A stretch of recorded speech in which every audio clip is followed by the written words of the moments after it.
this moose is 15 feet dead straight in front of me, and I got all these guys behind me. And we're on, like I said, we're on that ground where you can't really, there's no running. You can see the steam coming out of his nose. You can see, like, you can just smell him. And then the dog turns, and the moose, he sees us, and then he decides to just charge. And at that point, I pulled out my revolver, hit him in the shoulder, and then the moose just turned back towards me and kept charging. And so then the dog ran down underneath of his belly, got on the far side of him, and bit him again on that side of the flank. And then that time, that made the bull turn, like, fully towards the dog, and that made him broadside to me. And then I just unloaded into him.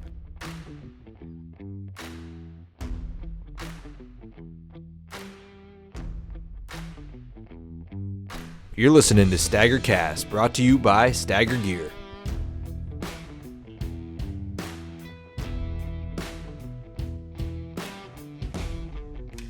Good to go?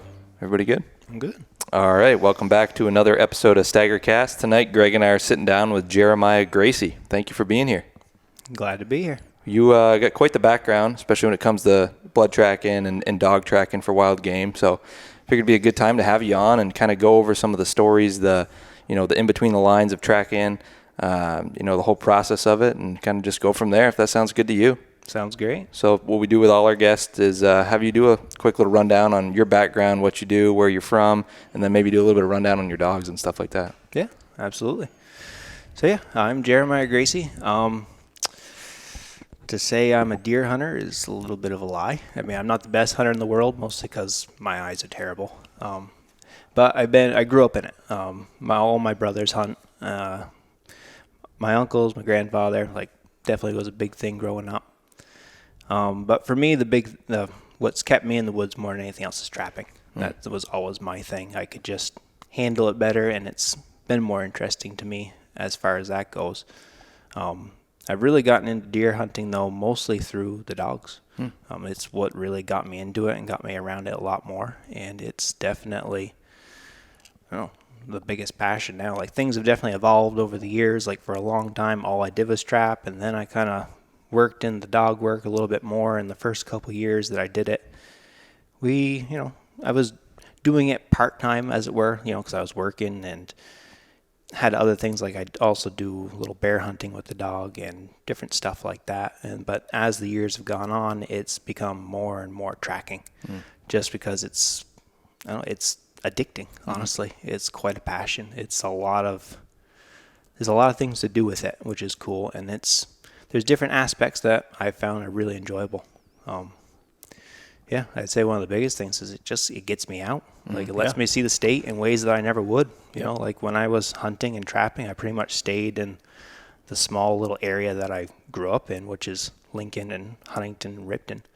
Yep. But since doing the tracking, I mean, my knowledge of just the state has expanded crazy. I've been all over. Like, last year's a great example. We went on 76 tracks, and I think we went through 28 or 32 different towns last year. No kidding. Wow. So you go all over the place. All over. So everywhere from Canaan to Guildhall last year. Or not Guildhall's still up north. Guilford. Okay, yep. And then, Colchester to Newberry.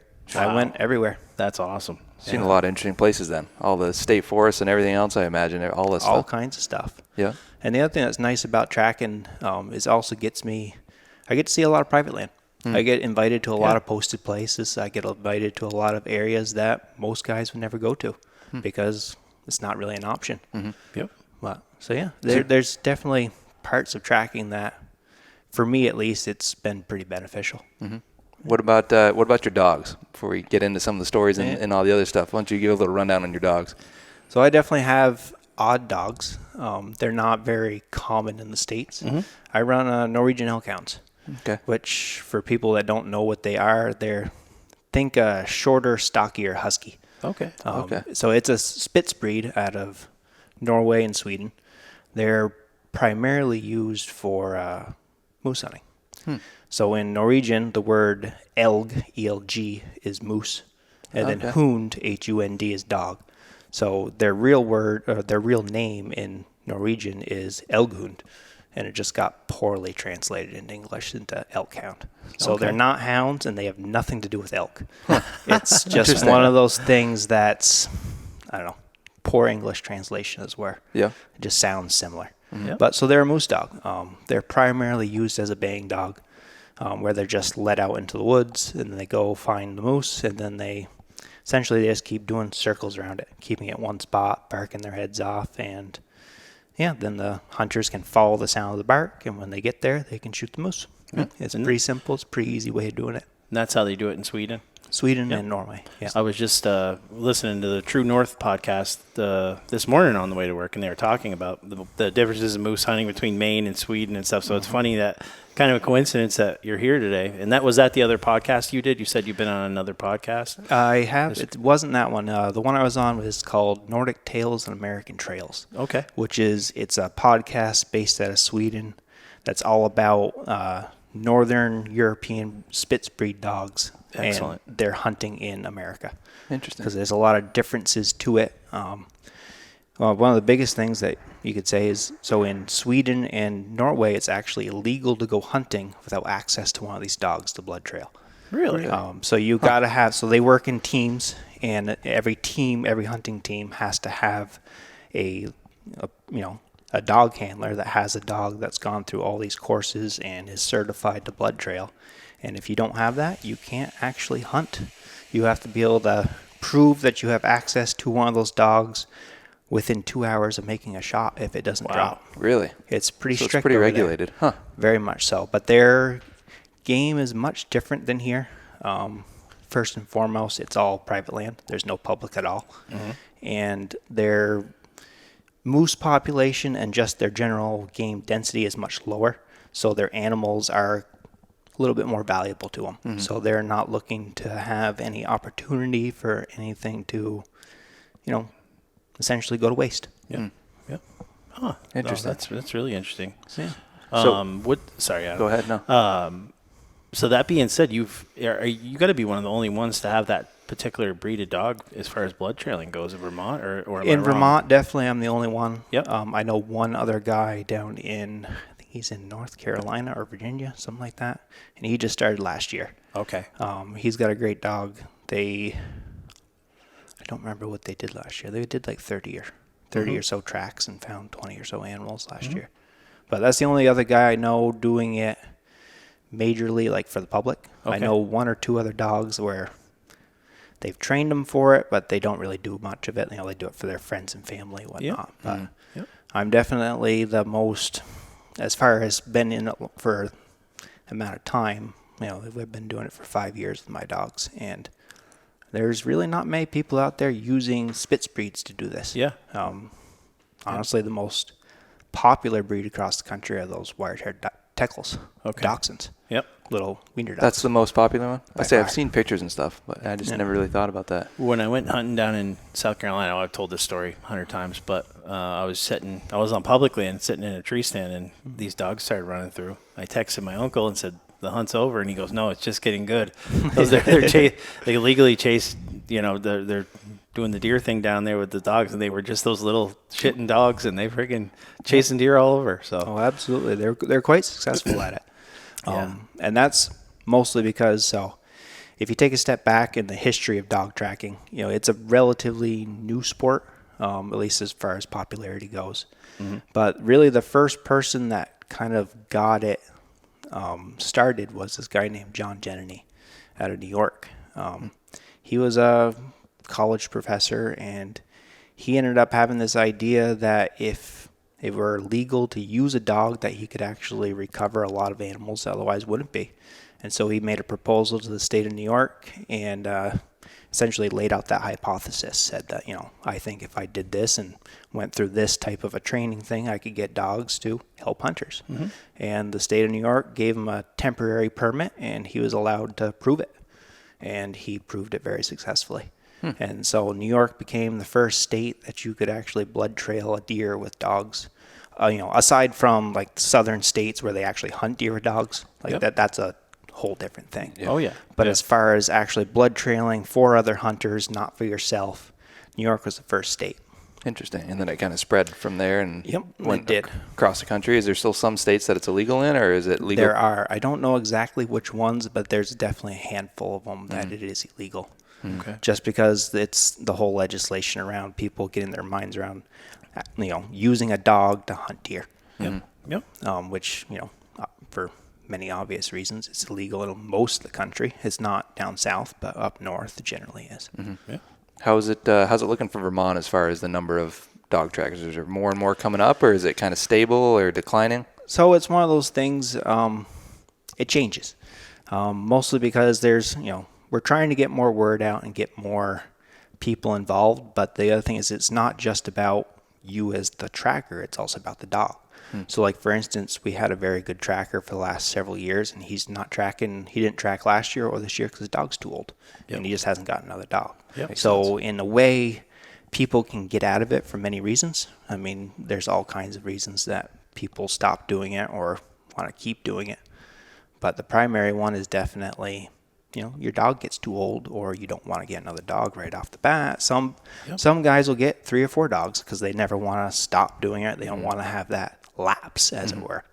But We have a buddy, Sean Lambert, that does it Yep. a little bit. He uses a black He's got a lab. black lab, yeah. But I always wanted to have him over and help me out, but he lives so far away that the one time, I'll just tell my blood trailing story real quick. The one time we hired a dog tracker, it was actually youth weekend, and my son shot into a bear, and we blood trailed it for like 100 yards, and we couldn't find it, so we backed out, and we got a dog tracker. There was a fella from Orange. He was a really nice guy. I don't know his name, but he came up and he covered that ground that we covered in literally 10 seconds. So it's like, it can be very fast. it's so like anymore. Like if you have any doubts at all, back out. Don't tramp. I mean, we'll get into that, but it was just amazing watching that thing work and how quickly they can cover the ground, and how quickly the hunter can screw things up if they're not careful. So, but anyways, I kind of jumped ahead. No, but, you're good. I mean, that kind of takes it. What's the whole process look like when it comes to your phone rings, someone's calling you looking for help to track a deer or moose or bear or whatever? How's the whole process go from your phone ringing to finding the animal or getting it out of the woods? Okay, so first I'd say is my process is not going to be like everybody else's, because we're all very different. We're not an association. We're not like a group of people that all like have a standard, like once you get your permit that you do this certain thing and that's what it is. Everybody who's got the permit, we're all volunteers. That's the biggest thing I'd say is, so everybody is in it at a different level. There's some people that, they'll get the permit and then they're just going to do it for themselves, their friends, their family, their small group.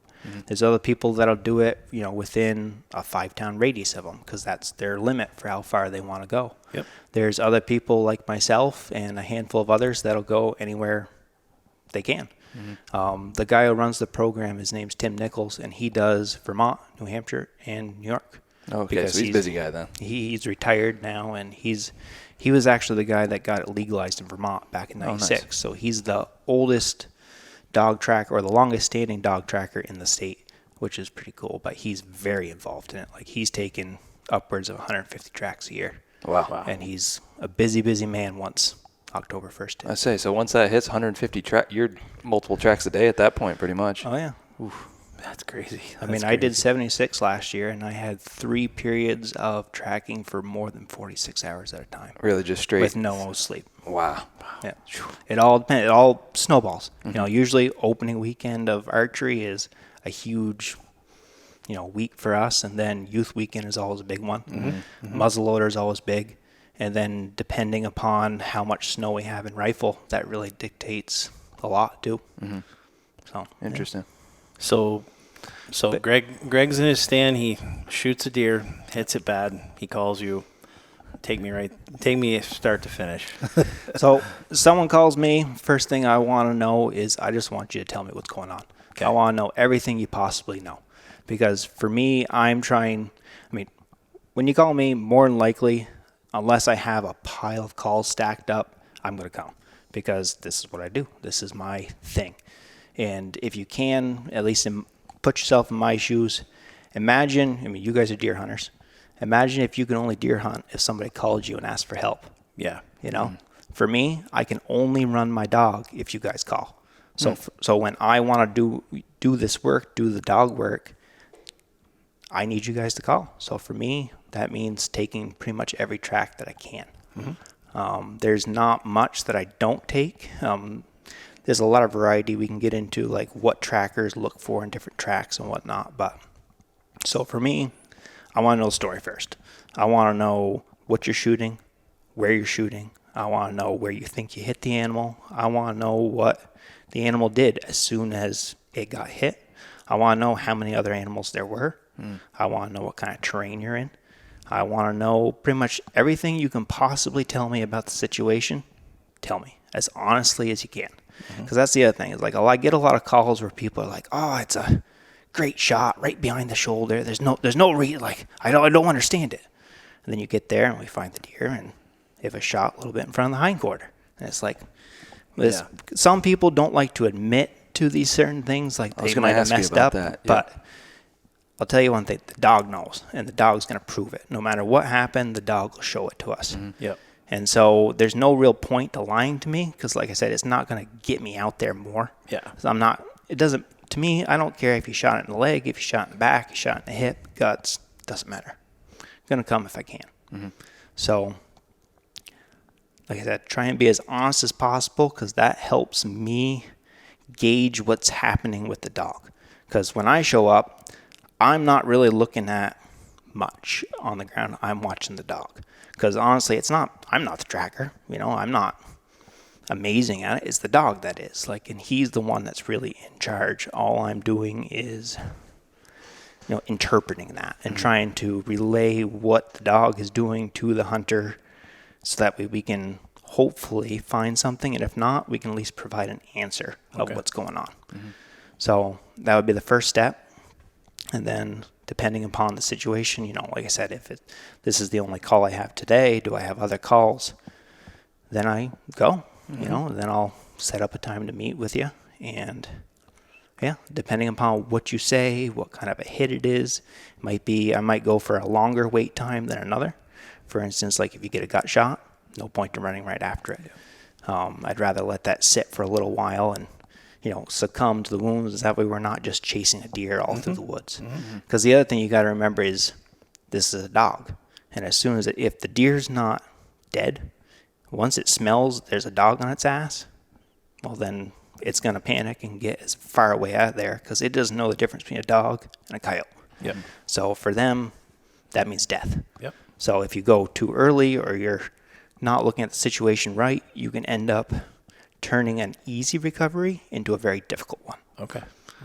Now, is it the hunter's responsibility to call the game warden and tell them what's going on? Nope, that's mine. Okay. So you just call me, and before I even leave, I call state police and the game warden. Okay. Notifying them of where we are, who I'm with, the whole deal. And a big part of that is because we do a lot of this at night. Yep. And as a tracker, I am allowed to dispatch at night. So that way, if, say, we do get up, find something partially alive, if I shoot it and then, say, some neighbor hears gunshots at 2 o'clock in the morning type deal, when they call, rather than sending about game wardens or police, wasting their time, they'll then know, oh, Jeremiah Gracie, he's tracking in this area. And they'll give me a call first and be like, did you just shoot? And I'll say yes or no, depending on the situation. And, then they either don't send wardens out, or they do, depending upon that situation. Okay. I didn't know that you guys have the authority or ability to do dispatch. I didn't know that. Yep. That's interesting. That's good. Good. We do in Vermont. It's different state to state for sure. Yep. But Vermont, we do have dispatch. That's good. I think that's a good thing because, I've had nights where I've tracked deer and you get up a hill and there they are looking at you still and you're like, you feel like shit about it. But No, they're tough. They're definitely tough. Big time. So conditions must play a big part into your tracking, right? So kind of take us through that versus, like a bare ground day or snow or rain and so on from there. So I'd say one of the biggest misconceptions that people have is that rain and snow are bad. That's wrong. Rain and snow are the best. If I could, I'd have it raining almost every track. It's easier for the dog. So think about it like this. You have a deer ran through an area and it's putting out a ton of scent of a variety of things, which I'll go through. And when it gets on the ground, if it's raining out, the rain's holding that scent down on the ground. And even though you might wash the visible blood away, to a dog, they're not looking for blood. Like, they're not using their eyes, they're just using their nose. So if you can't imagine it like watercolors, take 2 white pieces of paper, put a red dot in the center of each one, and one run under a faucet. Then go hold them up at 100 yards. What can you see better? The slightly pink paper or the one with the tiny little red dot on it? Yep. You're going to probably be able to see the slightly pink paper a lot easier than the one with the red dot.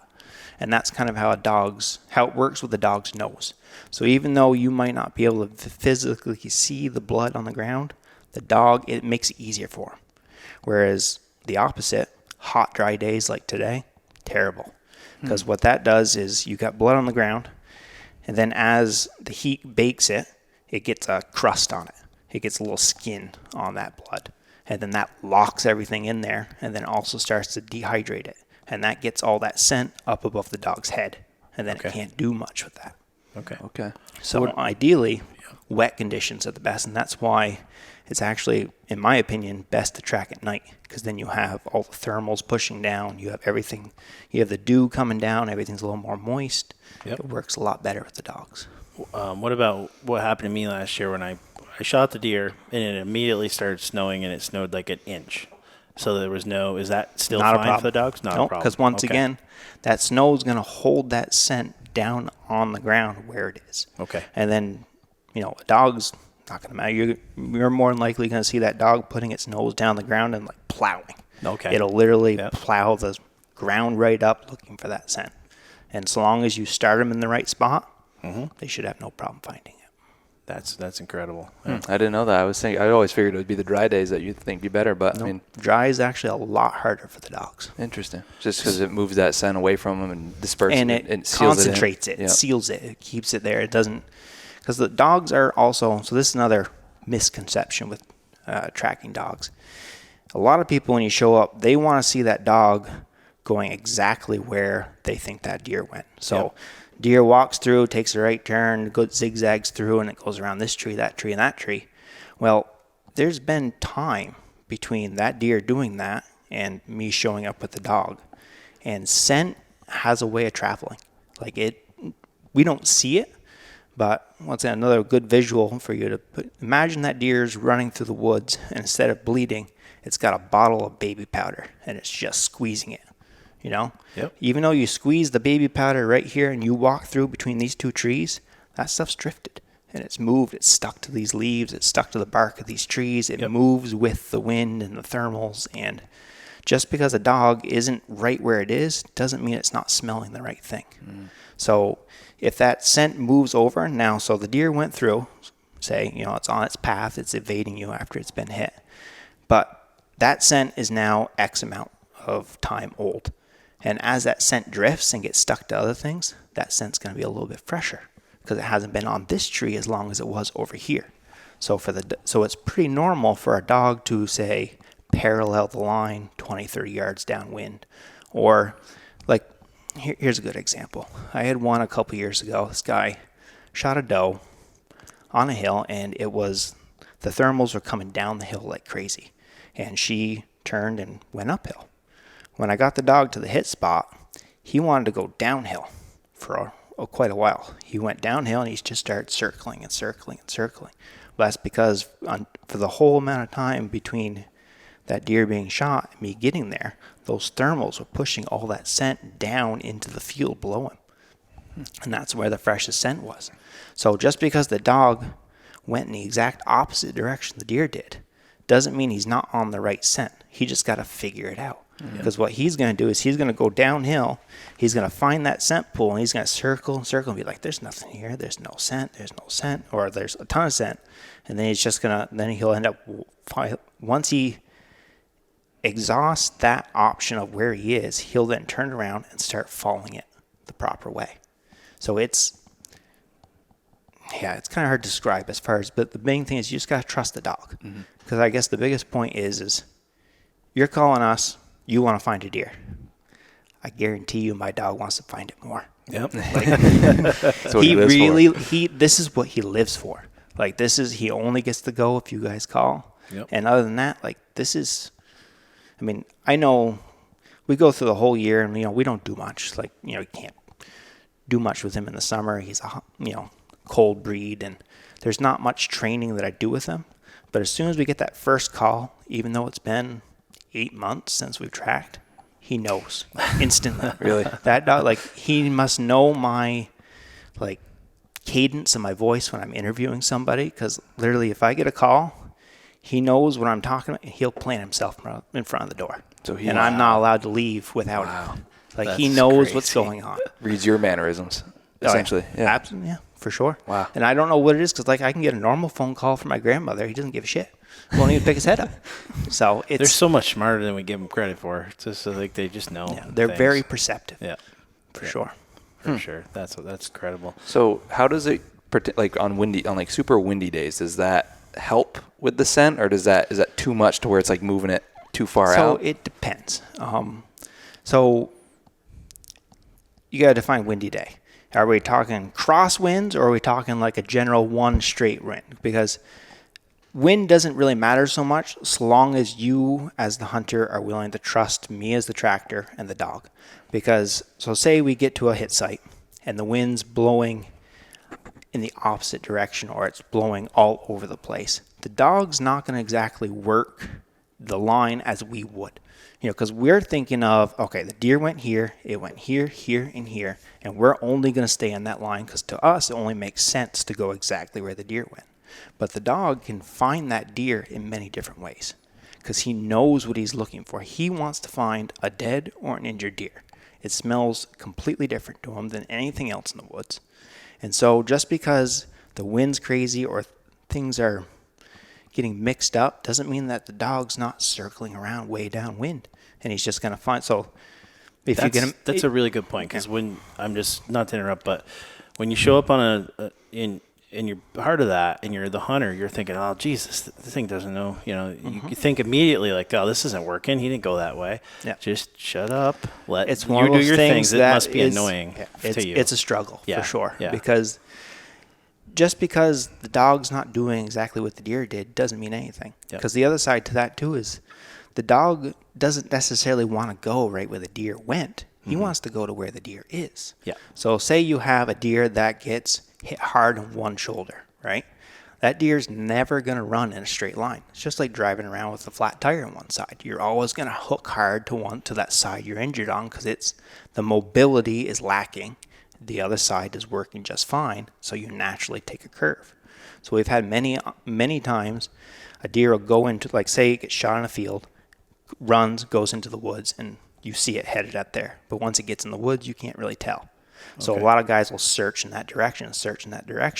But that doesn't mean that deer didn't make a big J hook and die over here. Mm-hmm. And then when you get to that dog to that field, he can smell this over here, but he can also smell the deer that's dead over here, and he'll just cut right across. Won't even go on the blood trail. Yep. Doesn't care about it because in my mind, he's got a list of like priorities of what he's smelling. And blood is one thing, but dead deer's a whole nother. Yep. So he might not even take you on the blood trail, but he'll take you to the deer.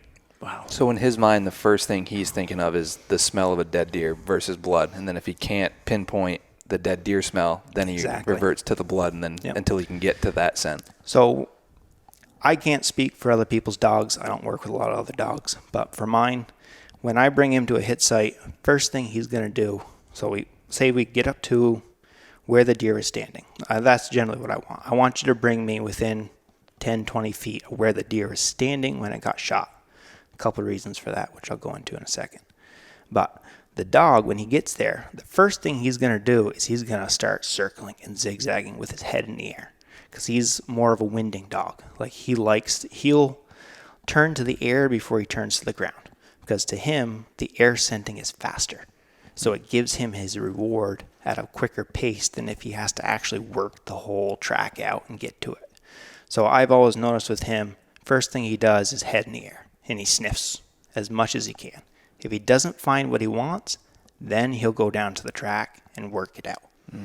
Okay. And with that said, he might do that, get a little bit further on the track and be tracking it just fine, and then leave it all of a sudden. And that's because he suddenly caught a little bit of something on the air, and that's going to always pull his interest more because whatever's on the air is going to be fresher than what's on the ground. Okay. Okay. Interesting. Do you also do bear and moose? Yes. Okay. It's what's the easiest one? Are they all equally hard, or are they different? Or Yeah. So deer are definitely the most difficult. Okay. I think that's most because they put down less scent. Bear are definitely easier. And I think a big part of it is because they stink. Yeah. Like, I mean, you guys been around bear. Like, you walk up to a bear versus walking up to a deer, you can smell that bear. Yeah. And it's just that much easier for the dog. Moose, I would say generally for most dogs is more difficult because they're taking longer strides. You know, there's going to be more space in between scenting options. But for my dog, he actually prefers moose because he's a moose dog. You know, that's what he goes for. And so I've always found that if I can get him anywhere near a moose, he'd take that more than anything else. Okay. But there's not really a difference in it. The biggest thing I will say though is just because, so the permit allows us to track those 3. That doesn't mean every tracker is going to. Okay. So that's another thing that I'd say is when I say that every tracker gets into it differently. Every tracker will have their own rules. Some trackers don't track at night. Some trackers don't track at day. Some trackers only track weekends. Some of them, it's all about your personal schedules and what you're comfortable with. So, like I said, some trackers won't track at night because they can't see. You don't know what's happening. There is always the possibility of being charged. There's always I had it before where we're tracking a deer, get out to it, and then we get up to it and there's a bear on it. You know? Kind of a sketchy thing to do in the middle of the night. Yep. I'm pretty comfortable with it because of my dog. He's a larger dog. He's 65 pounds, but his hunting ability lets me know what's going on sooner. And he's also not what I'd say. He's not gritty. So in the hound world, like people use that term to say if a dog is willing to like really engage with the animal and like put teeth into it, and like if they're gritty, that means that they're willing to get right after it. My dog's not. So if he smells like a bear or something up ahead of us, he's going to stop and look up at me and let me know. He's not charging in there, or if we're coming up to a deer, he's not charging after him because he knows that he's not allowed to do that himself, as it were. Yeah. And there's plenty of other dogs like the Teckles, for instance. They're considered to be quite aggressive when it comes to dog tracking, and a lot of dog handlers that use the Teckles actually have very strict rules about how close a hunter can get to the dog, because the dog, those guys have such a prey drive that when they find the deer, they can turn aggressive even towards their handlers because they found this deer and it's their deer. And then so a lot of people would be like, you know what? If we find the deer, you got to stop, wait, like you're going to want to run up to it and see it, but you got to give me time to get the dog back, tie it to a tree and make it be safe. Mm-hmm. So with my dog, the reason that I like him so much is he gives me, it's the safety fact. Like he's not aggressive like that. And so he doesn't put us into situations where he's just charging in and all of a sudden we're 3 feet away from a bear on a deer. Mm-hmm. So for me, tracking at night's not a big deal. Mm-hmm. Other people might not want to. Makes sense. It's all, like I said, every tracker gets into it at a different level. Their engagement is different and what they want out of it is different. Mm-hmm. So, okay. Yeah. Interesting. Because I've seen videos where people are blood tracking with dogs, and dog sees the dead deer and immediately hops on it and it's like ripping a hind quarter off it just about. So there's definitely a lot of, they're dogs. Mm-hmm. They all have prey drive, and most dog breeds, when they get into this, one of the things you are looking for is prey drive, and you want that. And like, I'm not saying my dog doesn't have prey drive. It's just he doesn't have that grittiness to it where he's not charging. And I've worked with him so much, and like I said, I work in the woods, so he's with me 90% of the time. And so he's used to being in the woods. He's used to seeing animals. He's not chasing after everything in the world because he's done it. So he's turning 6 now, so he's getting older. He's getting a little smarter, and he's just not one of those dogs that wants to hunt for himself. When he hunts, he knows if he's going to do it and he's going to have fun, he's got to do it with me. Gotcha. So his whole genetic isn't necessarily to attack; it's to bay the moose up. So which is another part of the breed, because in Sweden, it's actually illegal for you to have a dog that will put teeth into an animal. Okay. And if you have a dog that is gritty, you have to hunt it with a muzzle on.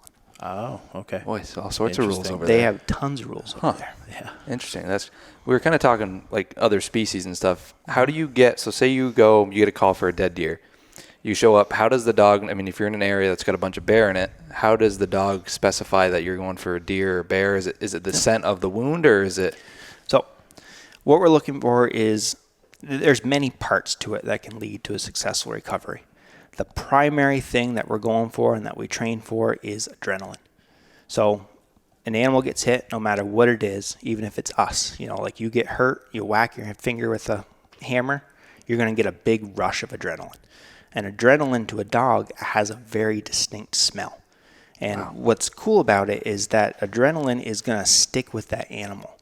And so depending upon the actual wound that it just suffered, I mean, it's just like anything else. So you get a serious wound and you're going to keep getting those pangs of adrenaline. It's going to keep flooding into you, and your whole system is going to be full of that, because it's your body's response, fight or flight. And the adrenaline helps you achieve either one of those.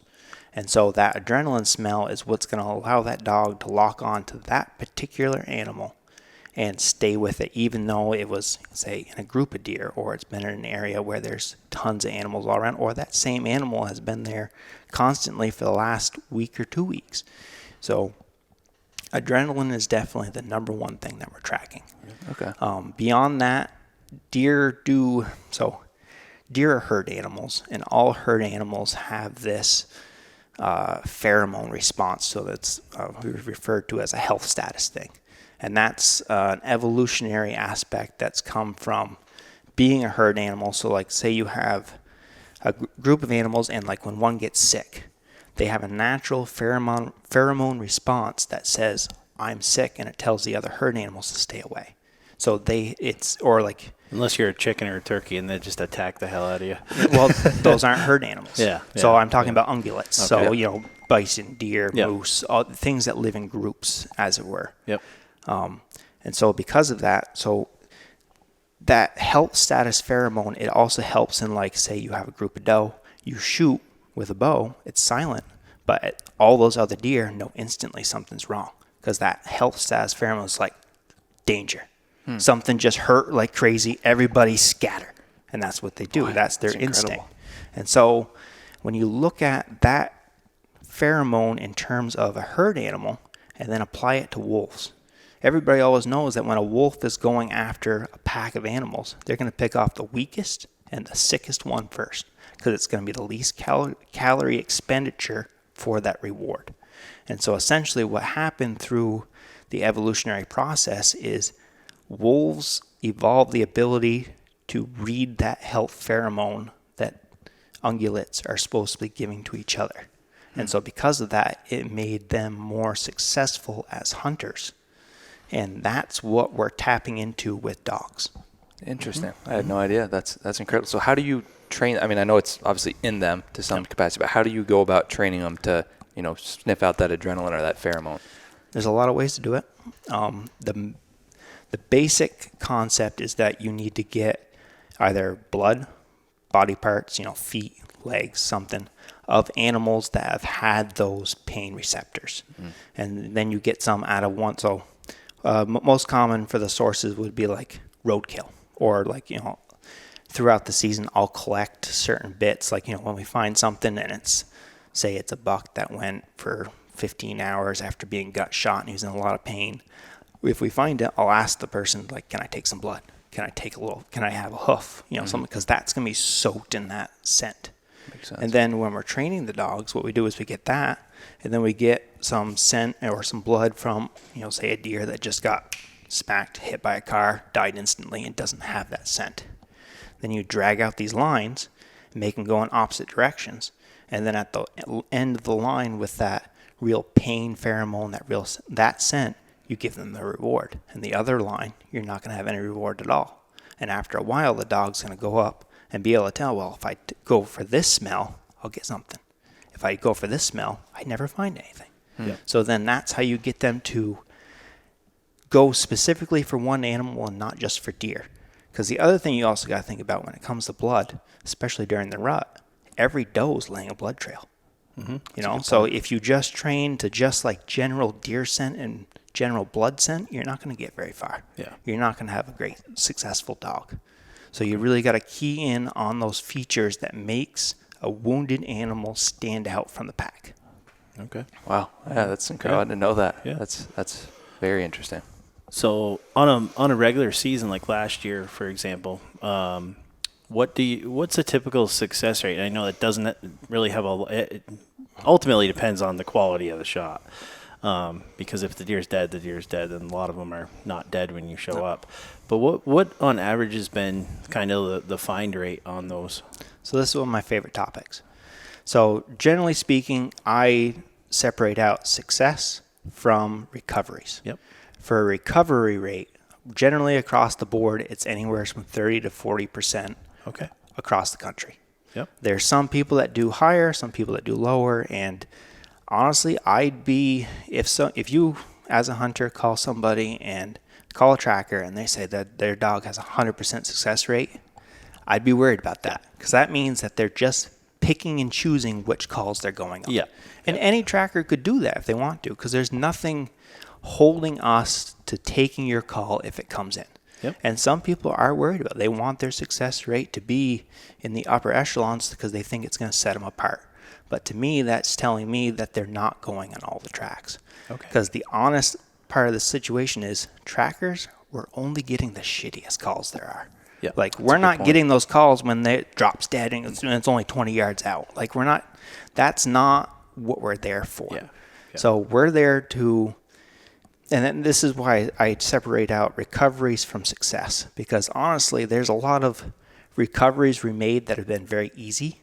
And then there's a lot of tracks where we haven't recovered anything, but I would consider them more successful in the long run. Mm-hmm. So, I mean, once again, it's about what it is you're getting into it for. For me, I like the dog work. I like watching my dog work. So if I had the choice between getting a call and finding a deer that's 45 yards and it just took a weird hard hook and just went in a direction people didn't expect, but it's just dead right there, versus a track where we spend 3-4 hours tracking this thing across all kinds of crazy hills and we find multiple beds and we're really stretching this thing out, but we don't find a deer. To me, that is better dog work than the easy recovery. And I'd rather do those more difficult tracks because that makes my dog a better tracker. Mm-hmm. The more experience you can give him, the more he can apply that stuff to the later tracks. Because when you're on those deer that aren't hit super hard, that are, more than likely going to live, they're throwing every trick in the book at him. They're going, they're jumping off their scent trail. They're going up rivers, down rivers, going into a river, then crossing and getting out on the same side. That's where the dog gets challenged. And the more challenge you can give the dog, the more practice, the better it's going to be. Yep. If you have a dog that only ever makes recoveries and they're only 30 yards away, anybody's dog can do that. Mm-hmm. Honestly, any lab that likes the smell of meat can do that. Mm-hmm. That's not a huge success in my mind. Mm-hmm. Yeah. For me, it's about the dog work. It's about completing the story after the fact. Mm-hmm. So that's one side. Then the other side is hunter satisfaction. Mm. And that can come in many forms. So I'll give you one of my favorite stories. Yeah. So I got a call. This was either our second or third year tracking. This guy calls me and he says, I got a nephew who just shot a buck. He's 14. And he says it's his first hunt alone. He says, hung the tree stand himself, practice, found the deer himself, shot it all by himself, first time ever. He says, found the arrow. It went in about 1.5 inches and popped back out, and the tip of the broadhead's bent right over. He's like, I don't think we're going to find this deer. It's not hit. I'm pretty sure he stuffed it right in the shoulder. But he's not willing to hunt anymore because he's so worked up about wounding and injuring this deer As a 14-year-old kid on his own, he's blaming himself.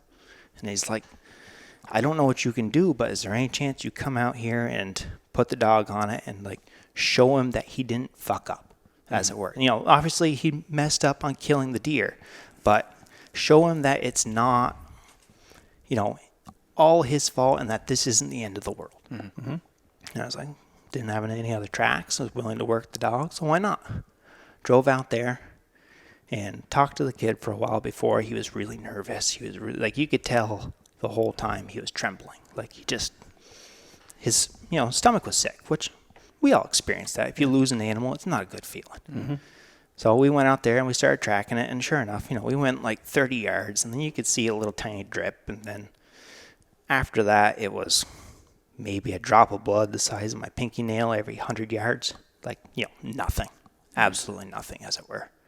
But we spent about 2.5 hours just tracking that deer out, and I made the dog stay right on it. And I had that kid right next to me. I was like, look, we're going to go through this. What do you think he's doing? We go through, we found where he bedded. No blood in the bed. Mm-hmm. Then we came out and we found where he was chewing and eating on branches. And like, we walked him through the whole process. And then at the end of the track, I was like, think about it. How would you feel if you got an arrow stuffed in your shoulder? He's like, I don't think I'd like it very much. I was like, well, think about what this deer's doing. He went to sleep. He started to eat afterwards. You think you'd do that if you were really hurt? He's like, no, I don't think so. I think I'd be worried or dead. It's like, exactly. This deer's not hurt that bad. And I walked him through that whole process. And then at the end of the track, he thanked me, and he was more excited about the prospect of it. So I told him, go to Walmart, buy all the cheapest trail cams you can, set them up. You'll get a picture of that deer. Mm-hmm. 2 weeks go by, and I get a text from him. He's got a picture of that deer, a little scar on his shoulder, and he's all excited. And then 3 weeks later, during rifle, he shoots that same deer. Nice. Really? So to me, that was a track where there was no possibility of recovery. Wasn't going to happen. Like, the guy's uncle even said so. But that was, in my mind, a very successful track to go on. I would say Absolutely. so. Yeah, that's incredible. So it's all about what it is you want out of it as a tracker. Mm-hmm. Yeah. You either want that you want that the deer, or you want to know that the deer is going to live. That's the two things. I mean, one's almost good as the other at the end. Yep. After making a bad situation good, you know, trying to do that. And I will say that for me, like, when we go, like, I would say that of all the recoveries we've made, I'd say 80% of them are over in 20 minutes or less. Okay. A lot of them are over in 5 minutes. That quick, really? It all depends on what's happening and what the dogs do. But usually my dog, if we're on something good, he runs. And I got all I can to keep up with him. And usually I lose people. Yep. Because if I find, especially with the northern breed dog, the more resistance I put on that leash, the hotter he's going to get. And the more overworked he gets. So if I let him go at his speed, he's working less physically. So I found that we have better success when the dog is unhindered as much as possible. Mm-hmm. So I like to run with him. Do you have one of those gigantic long ropes that you I do. let go of and grab on the other side? That's an art form in itself. It's definitely taken some getting used to. Yeah. First year I started with a 20-foot rope. Mm-hmm. Found that was way too short. And then I used a 50-foot up until last year. And even that I'm finding is too short. I just bought a 125-footer. Have you ever seen that, Adam? I've seen them towing it around. Just 125. That's crazy to me. Yeah. Does it get caught on everything, or is it surprisingly go through pretty good? It goes through great. You just got to get the right kind of rope. I get like this really stiff mountain climbing rope, and you just got to keep it treated so it doesn't get full of water and freeze up and stuff like that. But the whole premise of it is like, so a lot of the places we go are terrible, like brush holes, like or all kinds of incredible just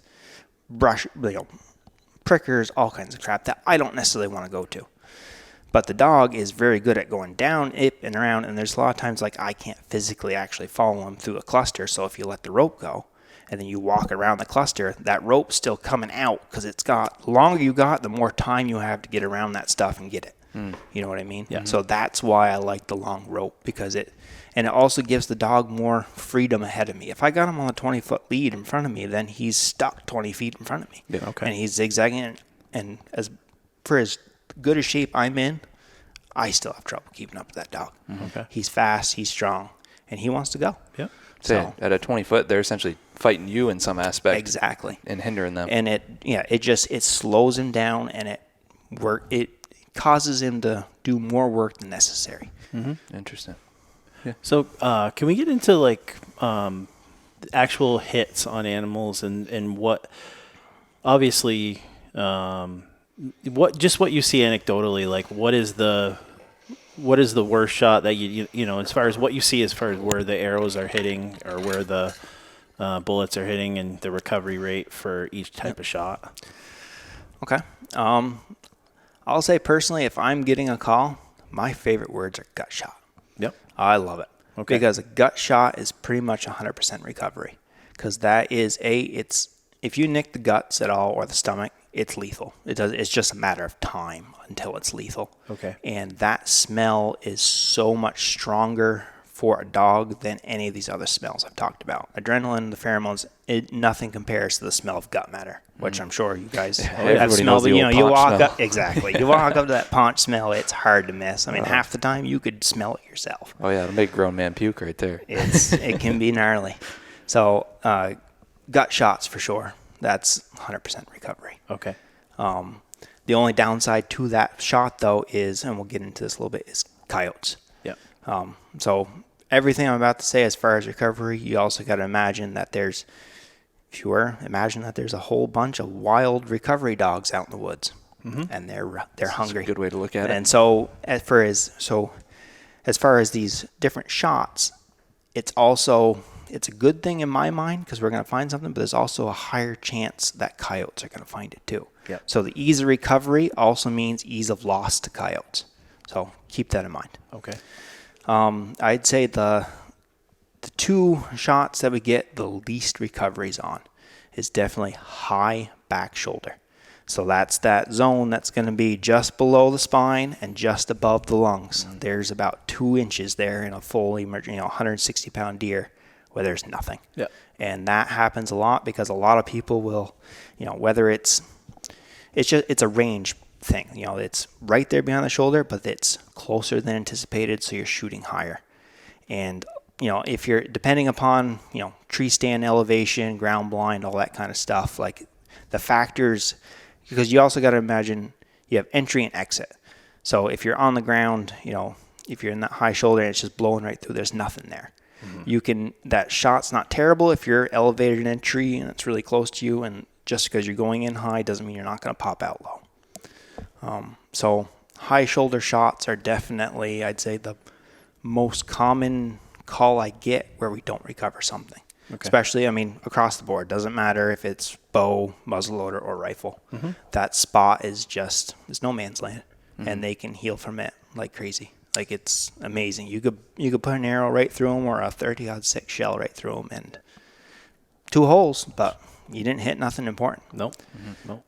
The other one is brisket shots, which is pretty much the same thing. It's just on the other side of that shoulder. You're bringing up some bad memories for me right now. Yeah, the old brisket shot. Because the main problem with brisket shots is I always get this is everyone says, I think I hit him forward, but the blood on the ground, you should see it. Yeah. And it's like, yeah, just because there's blood doesn't mean you're going to get an animal. And I've had a lot of times before where, like, been on a track and literally there's so much blood on the ground that, like, I've thrown boots away because they're gross afterwards. Like, I can't get the smell out. Really? Yeah. And for me, like, I can't have, like, I like to wear leather boots.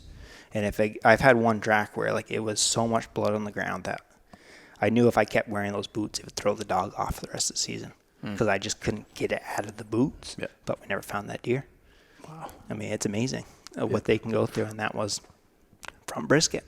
Man. So they can bleed, but it doesn't mean it's going to stop them. Blood does not mean that you get your deer. How much blood does a deer have in it? Do you know the answer I don't to that? know the overall amount, but I do know that they have to lose, for a 150-pound deer, they got to lose a quart to lose enough blood pressure to pass out. Okay. And a quart is a lot of blood. It is. Like, when we do practice tracks and stuff like that, I'll use half an ounce and make that last 400 yards.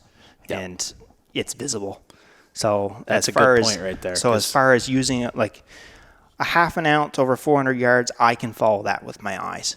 Okay. So if you think about what a quart is compared to that, it's a lot of blood. So you may think they can't, I've said this, they can't last much longer. Well, yeah. yeah, they can. 'Cause Yes, they can. A splatter on the ground isn't even going to cover the bottom of the quart jug. And the other thing with deer is they have a very high K protein vitamin in their blood that allows them to heal faster. And as soon as they start bleeding, they're making new blood. Okay. So that's the other thing to keep in mind. Like their bodies are, because they're prey animals, they've evolved to have such a healing factor in them that's how they survive. So Okay. their healing is much higher than ours or even a dog's. So even though they're also hit, if it's not like a vital, like, you didn't cut an artery, didn't cut an organ, if it's just a flesh wound, they're already replacing that blood as soon as they start to lose it. Okay. Is that why maybe I'm just going down a rabbit hole here. Is that why you find them going towards water more so they can essentially create blood and start drinking? And Another misconception. really? All right. What is it then? So I hear a lot of people say, we search down here because that's where the water is. They're going to go down to that swamp. They're going to go down to that brook. Not true. In my experience, deer, they will stop at water if it's along the way. Okay. But it breaks down to this. Bucks and does are very different.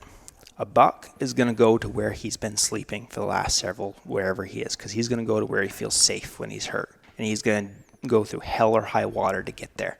He might not make it, but that's where he's headed, in my experience. I have found so many deer a mile or two away in a bed that looks like they've been sleeping there for a month. Okay. And sometimes literally we found a deer once that was like dead, stretched out on the ground, reaching towards the bed. He just died in the process of getting there. Wow. Like that's their struggle. They get hit, and if it's really bad, their instinct is home. They want to be safe because that's a buck's only defense. If they can't run, they're going to go to that one spot that in their mind they have been safe for their whole life, and that's the one spot they can't be found.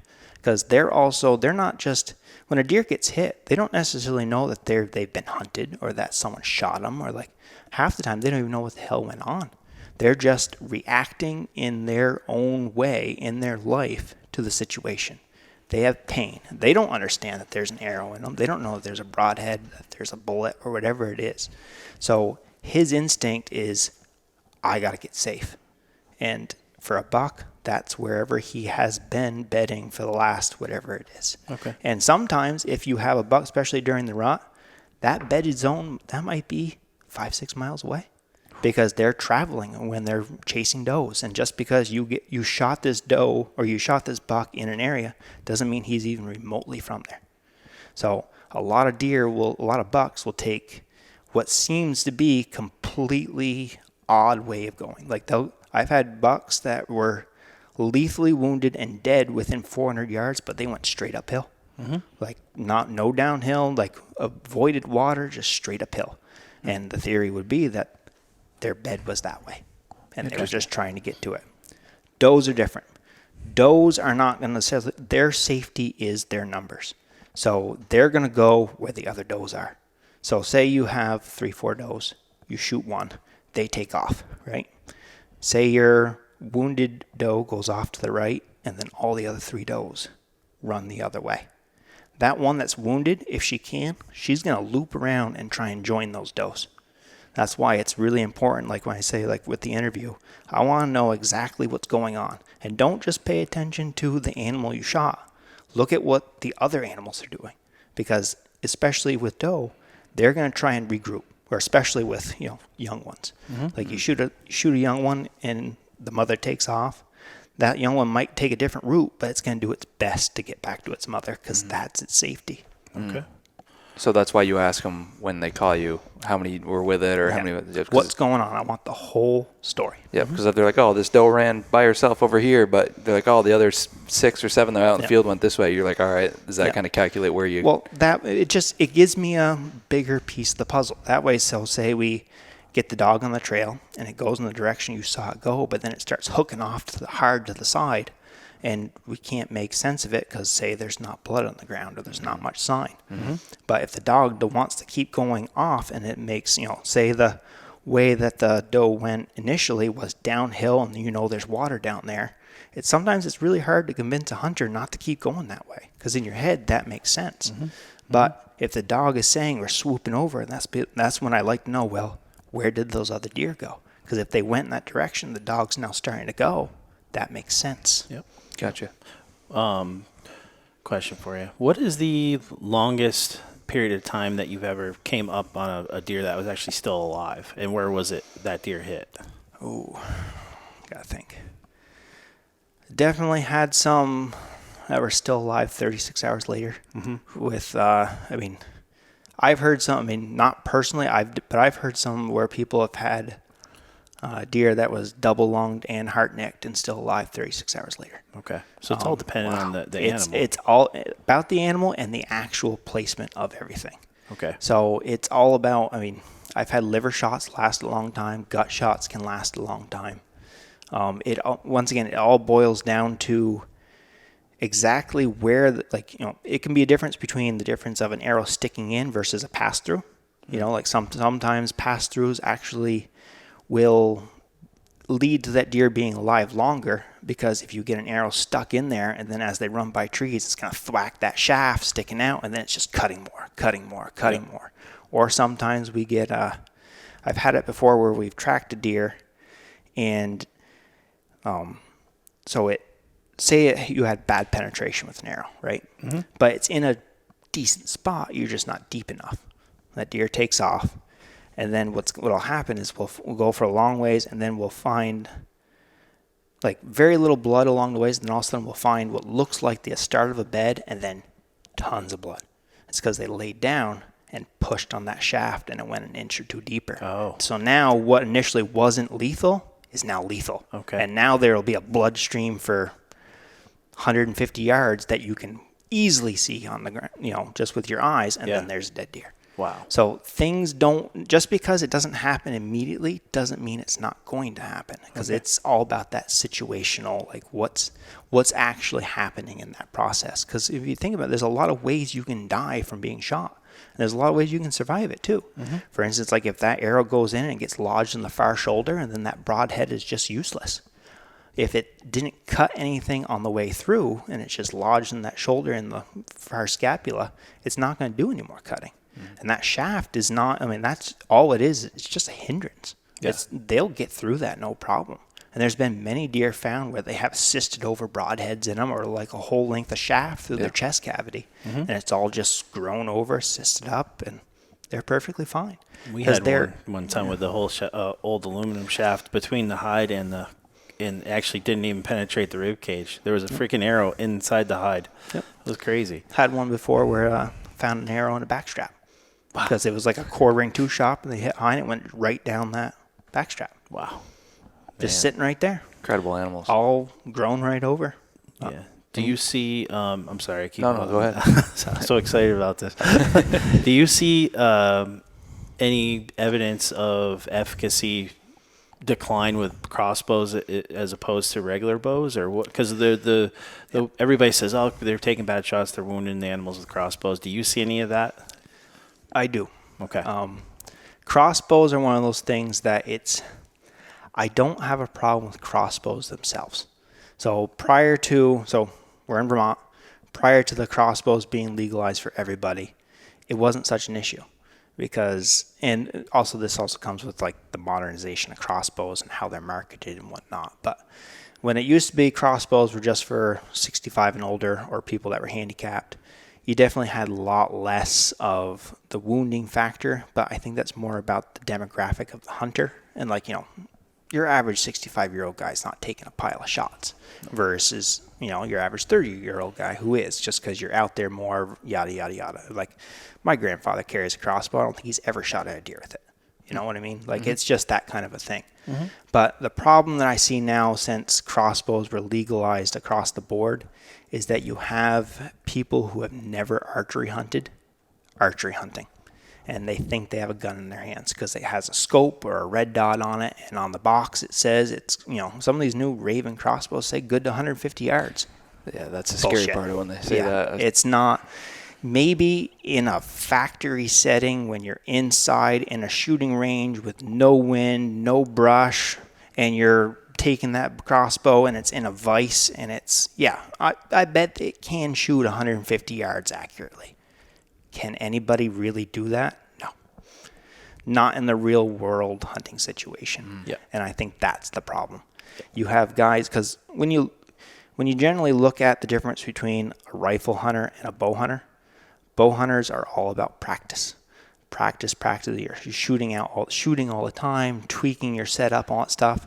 Whereas then you look at crossbows, most crossbows have an X amount of number of shots and then they're useless. Yep. If you shoot a crossbow 500 times, it's probably going to blow up. Oh, yeah. Whereas Whereas you can shoot your bow 500 times, no difference. So you get a lot of guys with crossbows that know that because they've been told, oh, this has a limited number of shots. And then they might take 1 or 2 shots and then that's it because they want that crossbow to last for 10 years. Yep. So there's a huge difference. I think it's just in the amount of time and practice that guys put into it. And they don't realize that a crossbow is archery. That you're not shooting a bullet that's 1.5 inches long. You're shooting a bolt that's 20 inches long. That's, it's one of those things that's, it's affected by so many little things. And just because you can see a straight line doesn't mean that's how that shaft is going to go. Okay. And so because of that, I think we definitely do see a lot of more wounded deer with crossbows than other things. But with that said, we also see more deer wounded with archery equipment than anything else too. Yep. I get more archery calls than rifle and muzzleloader combined. I was going to ask you, what's your percentage breakdown of, say, crossbow, regular bow, rifle, muzzleloader of the calls you get of all the years you've been tracking? How would you break it down? I don't know the exact percentages, but I would say I go on more bow calls in total. Okay. And then crossbow would be second. And I think that's more about, it's not saying that bows are worse than crossbows. It's just I know a lot more guys that hunt with bows and they know me, so they call me. Yep. And that's just one of those things. After that, I definitely get more muzzleloader calls. And this goes back to another shot thing is back wax. That's the number one most common muzzleloader call that we get, which is where, someone takes a shot and you nip off, just graze the top of the back, and you break one of those splines in its spine, the little piece that sticks up. And what that does is it's going to make that deer pancake. And a lot of times they'll spin on the ground, shooting out blood, and everybody's, I'm so, he's down, we got him. But what it does is it paralyzes that deer for anywhere, depending upon how bad that spline is broken off, it'll paralyze them from 10 seconds to 3 minutes. Mm-hmm. And the problem is with muzzleloaders, a lot of people, when they see that deer drop, they don't reload. Yep. And so they'll walk up to that deer, and then all of a sudden the deer's on its feet and it's running away, and they got an empty gun. That's why I carry 3 guns. No, I'm just kidding. No, that is the truth. It's happened to me. Everything you're describing has happened to me before. So muzzleloader is that way, and then rifle is definitely the least.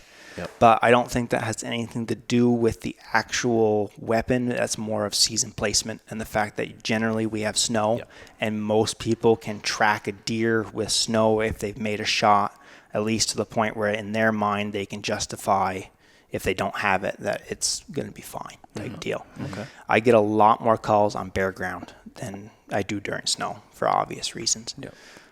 Really, the only time I get calls when there's snow on the ground is when it's still snowing or it snowed a bunch since the call or since the shot happened. Mm-hmm. Okay. So that's more about a season thing than anything else. Gotcha. Do you get a lot of muzzleloader calls where they just can't find any blood, but they think they hit it? Because, I've shot deer with muzzleloader before, and they just don't seem to bleed like they do with a bow or a rifle. So I'm just curious to get a lot of those calls. If you look at a lot of muzzleloader shots, if you get a successful one, you'll notice a lot of the entry wounds are cauterized. And that's because for say a 45 or a 50 caliber, it's a larger bullet. It's moving down that barrel at a slower rate of speed, and so it has more time to heat up. And generally speaking, you're shooting at a closer distance than you would be with a rifle, so that bullet doesn't have as much time to cool down before it hits, and often it's just hot enough that as it hits with the amount of speed it's going through, it cauterizes the entry wound. Okay, wow. I've always wondered why. Yep. Okay. That's why. Huh. Interesting. I got a weird question for you. Fire away. That's what Have this podcast is about. Yeah. Have you ever showed up on a track and realized, man, this doesn't seem legal? Is something funny's going on here, and had to call or back out or anything like that ever?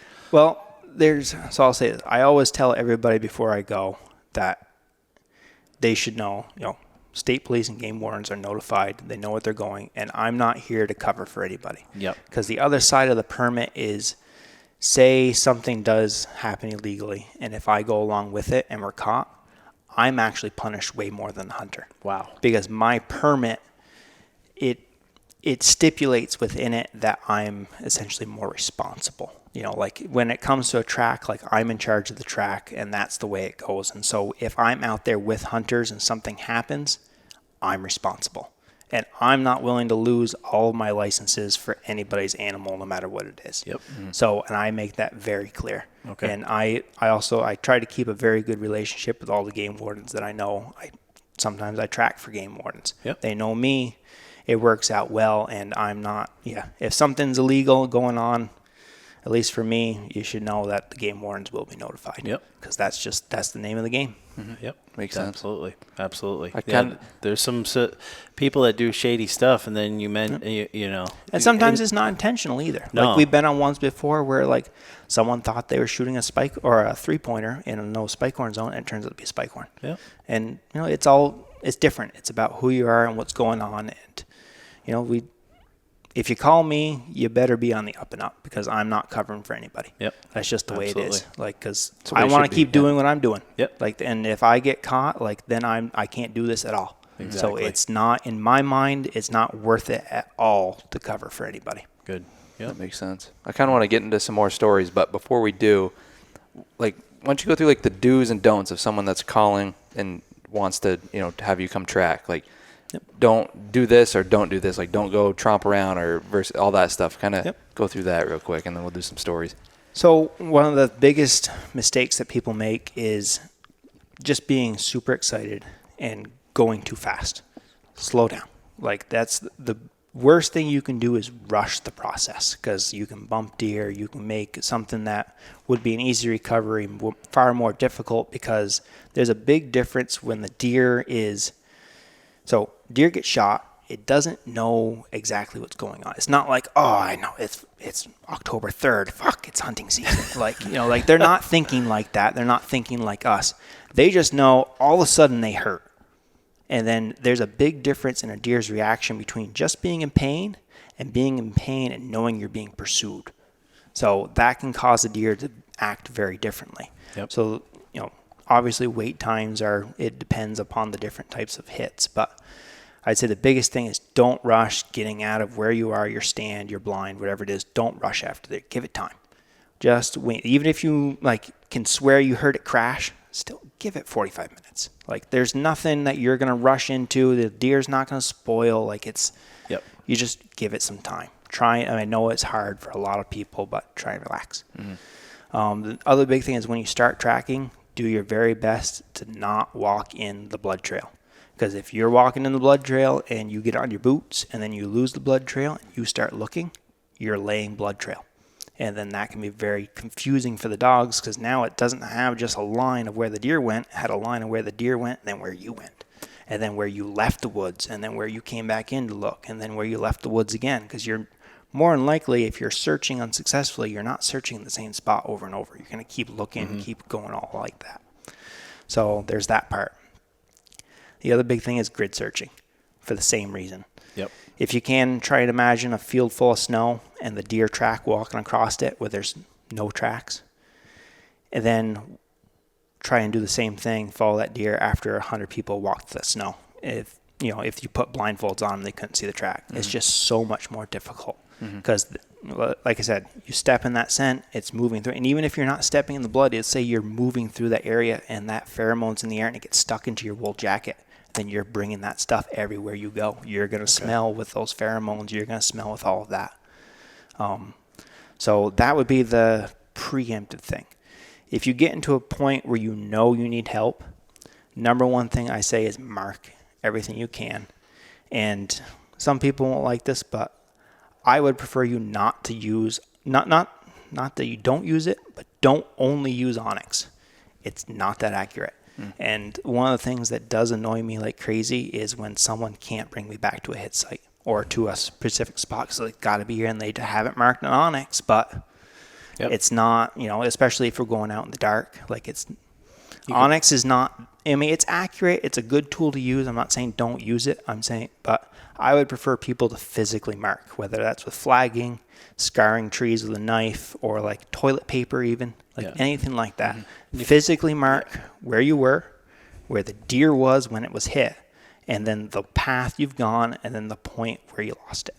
Those are the things that I really want to know, because when a trail's marked properly like that, not only is it easier for us to find and relocate, but it also gives me, because I don't know what's going on. I haven't walked this before. So when I can see the dog hitting different points and like it's verified, then for me, it's easier to run the dog and to use him in that way, because I know he's on the trail. Yeah. You know what I mean? So it's just an easier process in that way. One thing about Onyx is important. People mark the spot and then they think, oh, I'm going to come back there. The important thing, if you are going to mark with Onyx, is you zoom in to the maximum and then you watch that point. That point's going to move. Yeah. And you let it settle. People are then, so excited. They just mark it. Yeah, and they're trying to do it fast. Off. Exactly. Yep. And then if you're, say it's a spot you're not, you're just in because it's good sign, you haven't been, like, people get turned around. Yep. And I can't tell you how many people have told me, oh, I know it's like the back of my hand. And then you get them out there in the dark and they don't know which way the truck is. Like, it's very different. So I like things to be physically marked. That's very helpful. Okay. Let's see. I wrote some stuff down.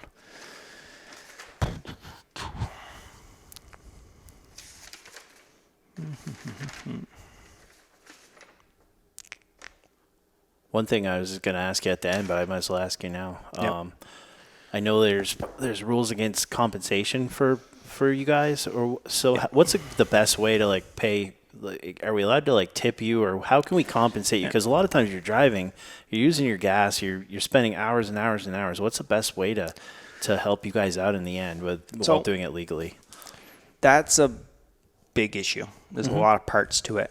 So we are not allowed to charge, and please be wary of anybody that when you call them and they're set a fee before you even meet, like, because that's not it's not legal. Yep. That's not how we operate. We are volunteers. So like I said, everybody's different about the amount of time they can put in. Some people can't because they got to work, can't work. There's so much discrepancy between trackers and where they're committed, where they're not committed, that it's different. We got some good, like the guy who runs the program, he's retired. Like, he doesn't need to make much money, and he usually, like, I've heard him tell me, a lot of people, someone will give him some money and he hands half of it back because it's too much. Like, because he's there to do it for the dog and for the work. Like, and we all do it for different reasons, and we're all doing it at different levels of capability. So some people, they might not be able to do it because they can't, it does cost money to go all over the state and do that stuff. And compensation varies dramatically.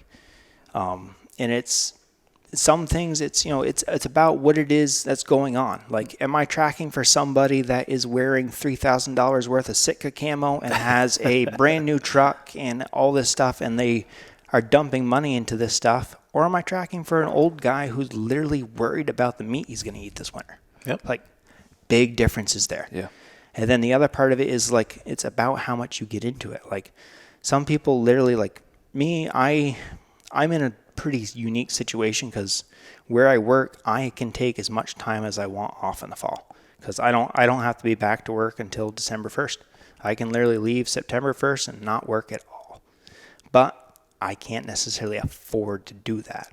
So when it comes to tracking, like, I save up all my vacation time, and I'm going to track as much as I physically can. But if it gets to a point where I'm not getting enough money to keep going, then I have to go back to work because I still got to pay my bills. Like, that's the basics of it. If I can't be making money tracking, then I can't be tracking 24 hours a day. So it's like, I'm not in it for the money. The money is not important. But generally speaking, if I'm showing up for a track for you, that means the last guy paid for me to be there. I'm not going out with $0 in my account and running out to go help you out and God knows where, because physically can't afford to sometimes. Yep.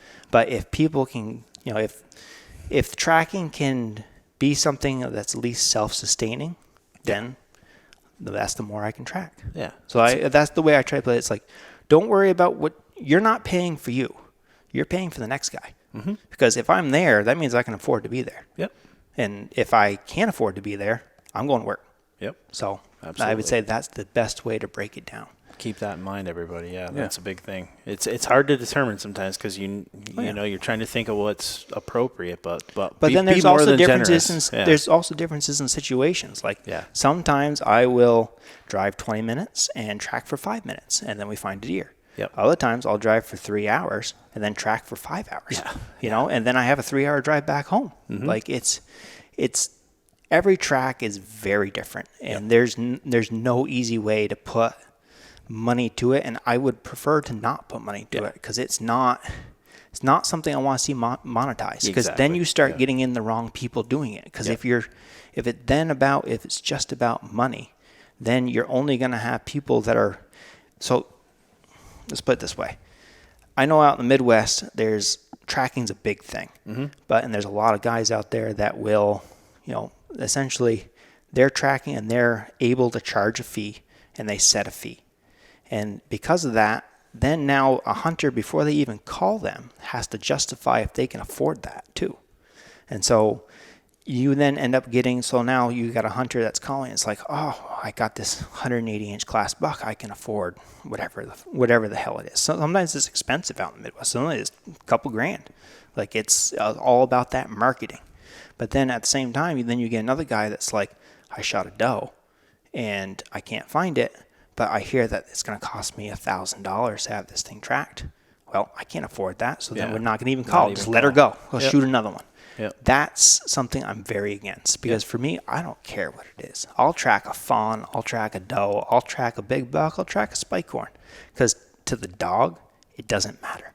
He doesn't care about the antlers. He doesn't care about the weight. He just wants to find an animal and get a little heart and liver. Like that's what he wants. Like he wants a taste of it.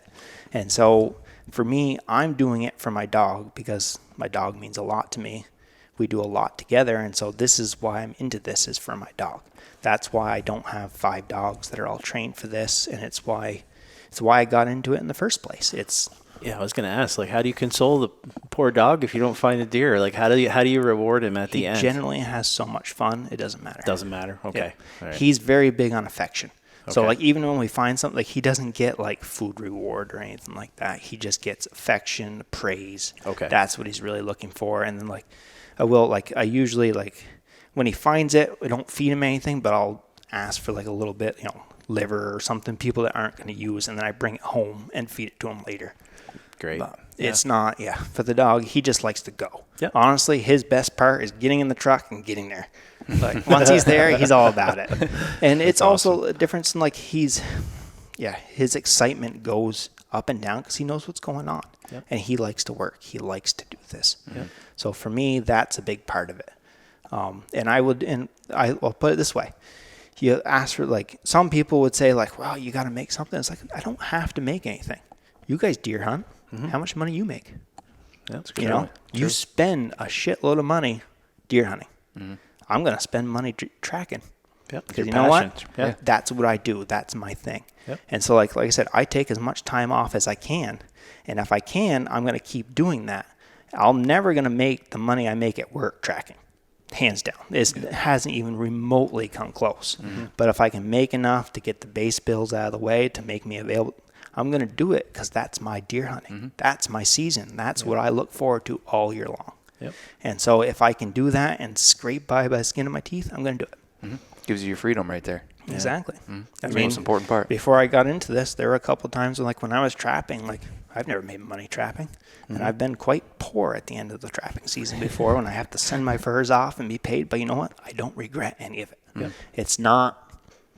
Absolutely. Money is a poor thing to judge something like this by. Absolutely. That's the way I'd put it. Mm-hmm. Yep. Yep. I know as far as I go, every time, which isn't very often, but having to leave a deer overnight, you know what I do every time? The juries, you ever heard of the Juries Outdoors? They're like big time hunters in the Midwest. They have their own app. It's called hunt. It's some sort of really nice hunting app, but there's actually a app within the app of, okay, this is where you hit your deer, and I'll buy that app every time, and I'll go through there and I hit it here, and they'll have videos on it, and I cry myself to sleep. And by the time I get up in the morning, I got myself convinced we're gonna find it no problem. But you guys are a new lease on life for us because you want to exhaust everything. Absolutely. You don't want to give up until you have to. And that's the other thing is, like, when I say I do it for the dog, the other reason is I also do it for the animals because they deserve to be recovered. They deserve to be utilized if they can be.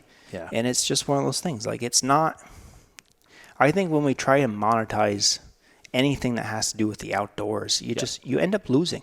I mean, if you're going out there and you're fishing and you're all just worried about how much money you're going to make getting fish, like, you're never going to go fishing. Exactly. Because every one of us can make more money at work than we can doing any of these outdoor passions. I mean – there are some exceptions. There's the Stephen Ranellas of the world, but that's not anything I'm interested in. So I'd rather just do this enough or as much as possible because, like I said, once the season's over, like it's just like deer hunting. Like then that's all I'm thinking about from December 1st until August 31st. Yep, absolutely. I'm thinking tracking. That's my thing.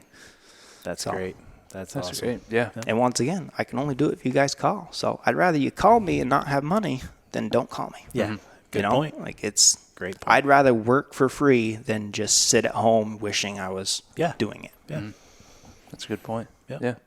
Well, should we roll into a couple stories? You have any tracking story out of all your years doing it that really sticks out? I know you told us about the kid there, but do you have another one that really sticks out, whether it be interesting or learn the most or something along those lines?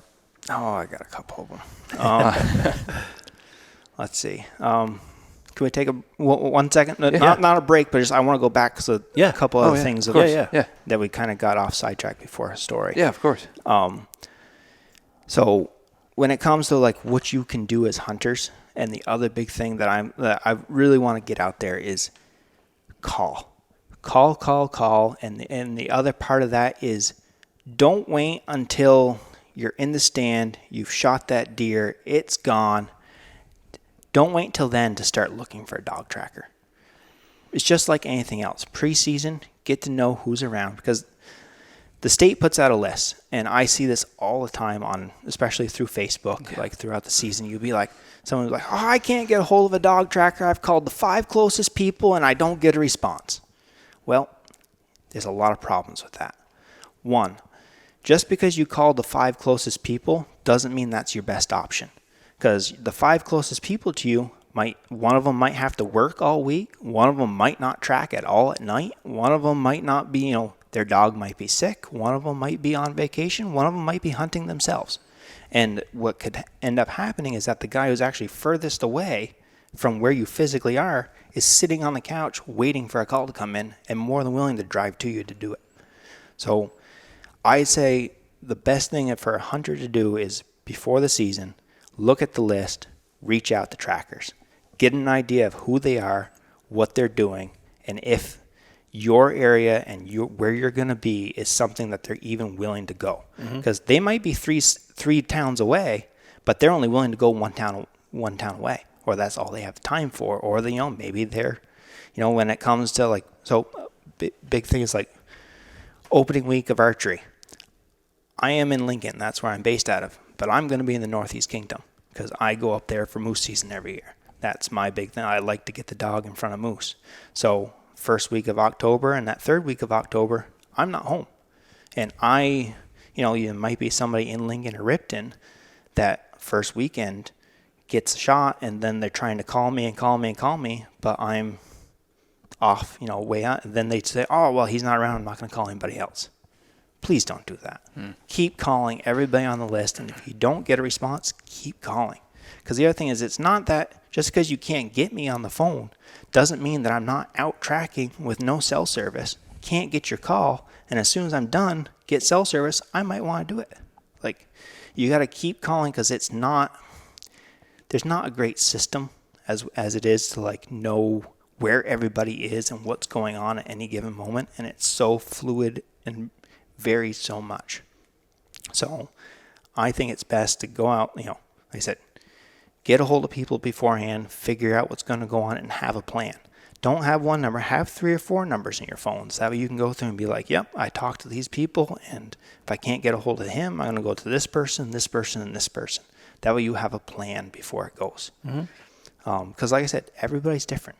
And it's, I just, it's a real bummer for me to like see messages on Facebook where it's like, I missed this deer, or I hit this deer and I couldn't get anybody, and it's 3 days later and I'm pissed. So, honestly, I'm pissed because I'm a town away sitting on the couch and you didn't call me. Yeah. Or I'm 6 towns away and you didn't call me because you know what? I'm one of the guys that's willing to travel wherever. Yep. It doesn't matter to me. It might matter to the 3 closest people to you, but Yeah. Yep. or it just might not be how schedules work out. There's a certain number of us in the state, and you just gotta, that's what it is. So you got, like, your best options are not necessarily the closest and not necessarily the first one on the list. Yep. Like, it's call. Yep. Call. And the other thing is don't feel bad about calling late either. If you make a shot at, end part of hunting season or of daylight hours, and you look for yourself for a couple hours and it's dark, it's 9 o'clock, call me. Yeah. If it's 11 o'clock, call me. If it's 1 in the morning, call me. Because that might be when that tracker you're calling is able to do it. They might have to go to work at 6 in the morning the next day. And even if you called them at 8 the next morning, they wouldn't be able to do it for another fucking 24 hours after. Whereas there's some people like me, if you call me and I'm not doing anything, I'll come out at 1 in the morning. Yeah. Done it many times because Yeah. for me, if I can take the time, if I can track at night, I'll sleep during the day and not go to work. It doesn't bother me at all. Like, don't That's a feel good bad. point, because I've purposely not called because it was late before, and you feel like you're bothering people, and you got to realize you guys live for this stuff. So call. You're not bugging you. I got a situation for you. You can't deer hunt unless someone calls you. Yeah. Someone calls you 2 o'clock in the morning. Hey, buddy, you want to shoot a buck? That sounds. You probably do. It's shady, but I Yeah, but I'm saying within the world of I legal, know, like I'm that's just the kidding, I'm just situation. kidding. Because that's the beauty of the permit is we're Yes. allowed to do this 24 hours a day. Yeah. So just because it's late or whatever, like call. It doesn't matter. Like you're not gonna. I don't know a single tracker. I mean, I don't know them all. Yeah. But I don't know a single tracker who's gonna be mad because you called them looking for help. Absolutely. Because if they're tracking, they're doing it because they want to track. Mm-hmm. They might not be able to do it full time or whatever it is, but they want to do it. And that's the other thing. The list that the state puts out, that's the list of the people that are willing to give their name out to the public. So that means they want you to call. Yep. Absolutely. There are more people that have the permits, and you have the choice when you get the permit to not be on the list. And there's plenty of people like that. Okay. But if they're on the list, that means that they want calls. Makes so sense. please call. Call 'em. Call 'em. Doesn't matter what it is. Cool. Or when. Good to know. Yep. Yeah. Yeah. All right. Sweet. Well, hit us with a good story you got there. Okay. Let's see. All right. We'll do a short one and then a longer one. Perfect. And the first short one is also one that's another example of like what can happen and like reasons of why you or what you can get out of a dog without quite realizing it. So a couple years ago, I had this guy. He shot a doe, and he hit her back and a little bit low. But so she took off. He waited an hour and trailed her, and he did a fantastic job going after this doe. He spent about 6.5 hours, like hands and knees, going after her, like finding drops, and he went about 700 yards on that doe. Mm-hmm. And it took him that, and then he lost it, couldn't find it. So he called me. I got there 2 hours after and put Trapper on the track, and he covered the whole distance that guy had tracked in 15 minutes. Wow. And then we went another 10 minutes further past that, another 180 yards or so, maybe 200 yards, and we found her. But she was completely chewed up by coyotes. So Wow. this doe was completely ruined. What would be about 9 hours after the shot. And he was in the woods. And he was in the woods the whole time because he even waited in the woods for me. So he never left the woods. He never left the This woods. is my deer last year. That's exactly what yours And was. so in that time, those coyotes found that deer and ate that deer. Whereas if he had just called me like once he started having struggles and we had gotten there sooner, there's a chance we would have gotten to that doe before he could have. And now he's actually called me 2 or 3 times now, because now if it doesn't drop, he calls me because he knows that. He's because the area he hunts in has so many coyotes that you can't let him lay for too long. And so that's one of those things that's like, just because you're calling a dog doesn't mean you made a bad shot. It doesn't mean you've done anything wrong. You just have to take in the whole situation, and you have to know what you want out of it. Because it's one of those things that the dog, it's not necessarily that the dog could track better than that guy. He was doing an excellent job. I've never seen a human track like that before, and I was majorly impressed. He made it as far, like, because I was going with, tracking with a dog, and I was seeing little blood, but not much. But then I'd just see his flags, and I was like, holy shit, you got this far. That's pretty cool. And then, I never would have been able to do that without the dog. But he made it the whole way, but it took him so long, he lost that doe. Times of the essence then. Exactly. Especially in the state. I think last year we lost 6 deer to coyotes. Have you seen it kind of trending upwards in the number of deer losing to coyotes? Is it kind of steady? I mean, it goes up more and more for me, but I think it's just because I'm out more. Okay. Because each year I go on more and more tracks. I get my name out there more, and so I'm seeing more of it. I don't think that it's that we have more coyotes now than we did, or I think we just always had a ton of coyotes, and people just don't quite realize how many they're actually losing to them. Absolutely. I mean, we had one, there was a guy literally less than half a mile down the road from me, got shot a doe. I was like, all right, we got to give her like 2 hours just to calm down, get the adrenaline out of her, so that way she's kind of seizes up, because, you don't want her to move too fast, but where I live up in the mountains, we have a crazy coyote problem. And it was like, so we got to mitigate that. So we're going to go sooner than you normally would on a gut shot. So we set trapper down like an hour and a half after, and it took us like 15 minutes to get to her, and the coyotes were on her. She was alive. They had ripped off the side of her flank, and you could see her heart still beating through her rib cage, and they were chewing out her hindquarter. And when they smelled the dog, they ran, and then they turned around, and they stayed about 100 yards away the whole time. I dispatched her, we gutted her, and they followed us out the whole way. Really? That's how bad some of the coyotes are. Holy shit. I had a guy call me. He's like, I just shot a doe, or I shot a buck. I don't know quite where he went, but I'm worried about the coyotes.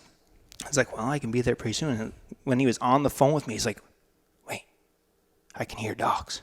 I can hear coyotes. I was like, well, you got a gun, right? He's like, yeah, go there. And it hadn't even been half an hour, and they had already started on that deer. That's one of those things that you got to keep in mind, especially here in Vermont.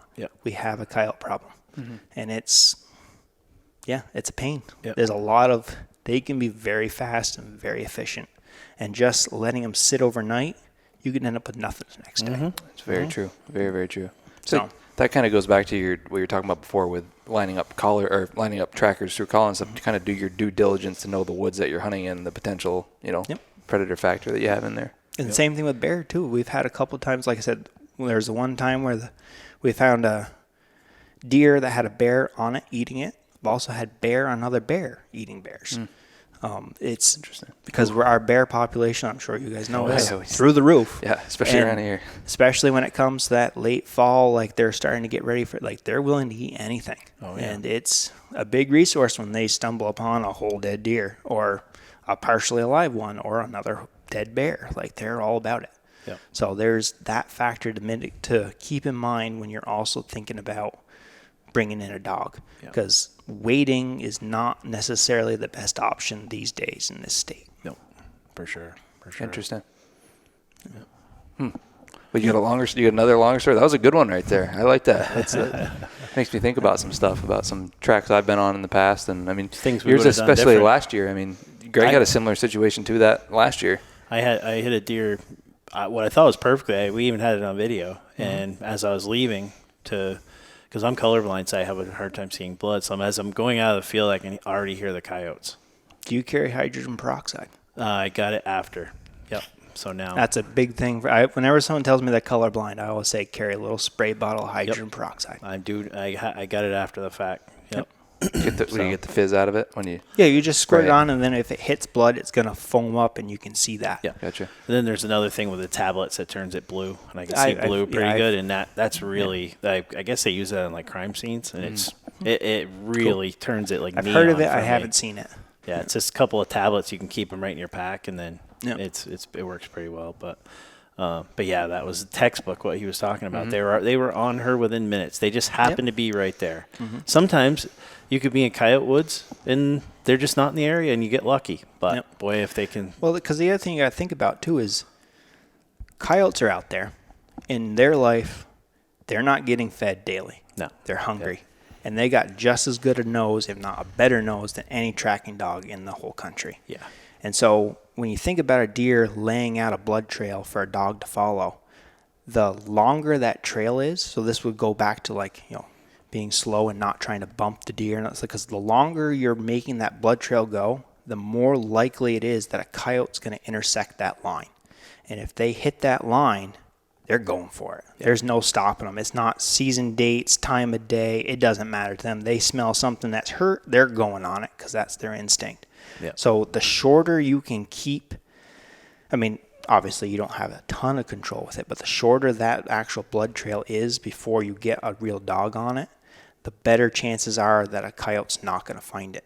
So as far as so say you do get up and you get to a bed and you bump that deer, back out, get a dog in if you can't quite see where it's going, because the problem is the more you bump it, the longer you're making that line. And the longer the line is, the more likely it is that a coyote's going to intersect it and get on it. Mm-hmm. Good point. Makes sense. For yours last year, you heard him on it almost immediately after you shot the thing, didn't you? Yep. Wow. Yep. It was just one of them things, and she was hit perfect too. Yeah. Well, they're also starting to find across, out in the west, that wolves and coyotes are starting to recognize gunshots and go towards them because they know there's either going to be a deer or a gut pile. That's kind of I don't spooky doubt right it. there. Yeah. No, they're literally going, they hear that and they get excited and go towards a gunshot. Yep. Because they know there's either going to be a wounded animal or a gut pile. Yeah. Exactly. Wow. Jesus. Smart critters right there. Yeah. Well, it's sense. that or die. It's they're opportunists. That's one of their things. They're hunters and they're hunting 24/7, and they're not above you shooting it first. Yeah. They'd love you to shoot all of them fucking first. That'd be great for them. Yeah. That's true. that's just something to keep in mind, especially here in Vermont, is we do have a crazy coyote problem. And I don't see it changing anytime soon. So No. For those listening, take note right there. Trappers like us we're dying by the dozen right now. There's no young guys getting in it, so it's hard. There's so many nest predators and coyotes. It's unbelievable. Oh, the raccoons are ridiculous right now. Yeah, they are. They are You want to know why there's terrible. no turkeys? The raccoons is why coons. there's no turkeys. Absolutely. Eat and kill everything. Those things. Oh. Yeah. We had a video of one. We had a robin with babies, and the raccoon chewed the mom's head off, then ate the babies. We put it on Nature's Meadow. We got like 2 million views online. Crazy. Just brutal. Oh, yeah. No, Say I was they're popping those freaking robin eggs like they're peanut M&Ms. Oh, yeah, eating them like Skittles. Yep. No, they're little babies. The thing's just fucking. people think they're cute, but they are vicious. Absolutely vicious. They don't give a shit. Nope. Yep. So, well, we really appreciate you being on, bud. This has been really. I learned a lot. You got one more story? Oh yeah, I do. Yeah. Let's hear that one more story. Yeah. Yeah. I want to hear it. My favorite track. It was this past year. It was the first moose we recovered. Nice. We've been on a couple different calls where, tracked them for 3-4 miles, didn't find them, wasn't a good enough shot to kill a moose. So this year we got a call. We were actually already up in the Northeast Kingdom, and these guys called me, and they called me late at night. They called me at like 11 o'clock, which is fantastic. I met them at like midnight, and so this is during archery season. So they took me out. They shot a bull, and they had a really good blood trail for like 700 yards. They were, you guys know the Northeast Kingdom well? Yep. Yeah. So they were up in like the Brunswick area, like South America Pond, that whole general zone, down in E2. And so we went up to the spot where there was a bunch of old clear cuts. They were, anywhere from 5 to 10 years old, bunch of really grown up stuff, but good moose habitat. And so they hit this bull, and the blood trail to begin with, it was about as wide as this table. Like, it was significant. So they had to pass through each side? No. Oh, it no, was just just blood bleeding out spraying. one side. Wow. Blood spraying. Like, it was lots of blood. The bull went downhill for a little bit, and then it took a hard 90-degree turn and started side hilling. And after about 700 yards, they had lost it. And so that's why they called. Get the dog there, set him on it, and he's just running like he normally does because it's, like I said, he's turning red because there's enough blood on the ground that he's walking through it, and he's kind of a white-ish dog, so he's turning red. And get him down there, and when we hit that corner, he wants to go downhill, but I made him keep going on the blood trail because I wanted to see the end of it, because in my mind, I was also thinking like them, like, if we got this much blood, like this, I want to see why they lost it. So we followed it out through, and we came out to this little raspberry patch, and you could just see where the bull had circled and circled and circled and circled and circled, and then there was nothing. So let the dog finish it out, and like, he definitely struggled a little bit at the end there because they had obviously done a little grid searching. There was a couple of them, like searching, and they had shot it, I want to say it was 8 or 9 o'clock in the morning, and they had spent most of the day looking for it. And so at that point, like, they were definitely like, they didn't like the fact that the dog wanted to turn off the trail and go downhill. They didn't quite understand like what he was doing. And I think that's one of the biggest misconceptions with, like, one of the problems I have to handle while I'm handling the dog. Because, like, it's also, I got to handle the dog, but I also got to handle the hunters. Because, once again, I can only do this if they're with me. Mm-hmm. Like, if they say that, no, I'm done, then the whole thing's called off. Because I can't just track by myself. Yep. So I've got to keep people's, like, I got to keep them feeling like at least that I'm not bullshitting them. So we're going through. And I was like, all right, I know this doesn't make much sense, but the dog wants to go downhill. He did before, like, he wants to go this way. Let's follow him, see what he does. Because obviously there's no dead moose here, so it's got to be somewhere. And it doesn't make any sense. Any other direction makes no sense at this point other than, like, continuing to side hill. But there was just nothing. He didn't want to go that way, so I can't make him go a different way. So we're going downhill, and the dog stops, and he's smelling the stick, and I pick up the stick, and there's one tiny little dried blood drop on it, like small, instant. You never would notice if the dog didn't stop. So I pick it up, I show him, I was like, here, I've got a little bit of blood. I'm going to keep going. And a side note, we were on a track, like a physical, like hoof track, but where we were, there was, there was a reason they were hunting there. There was moose sign everywhere, and probably this bull everywhere crisscrossing.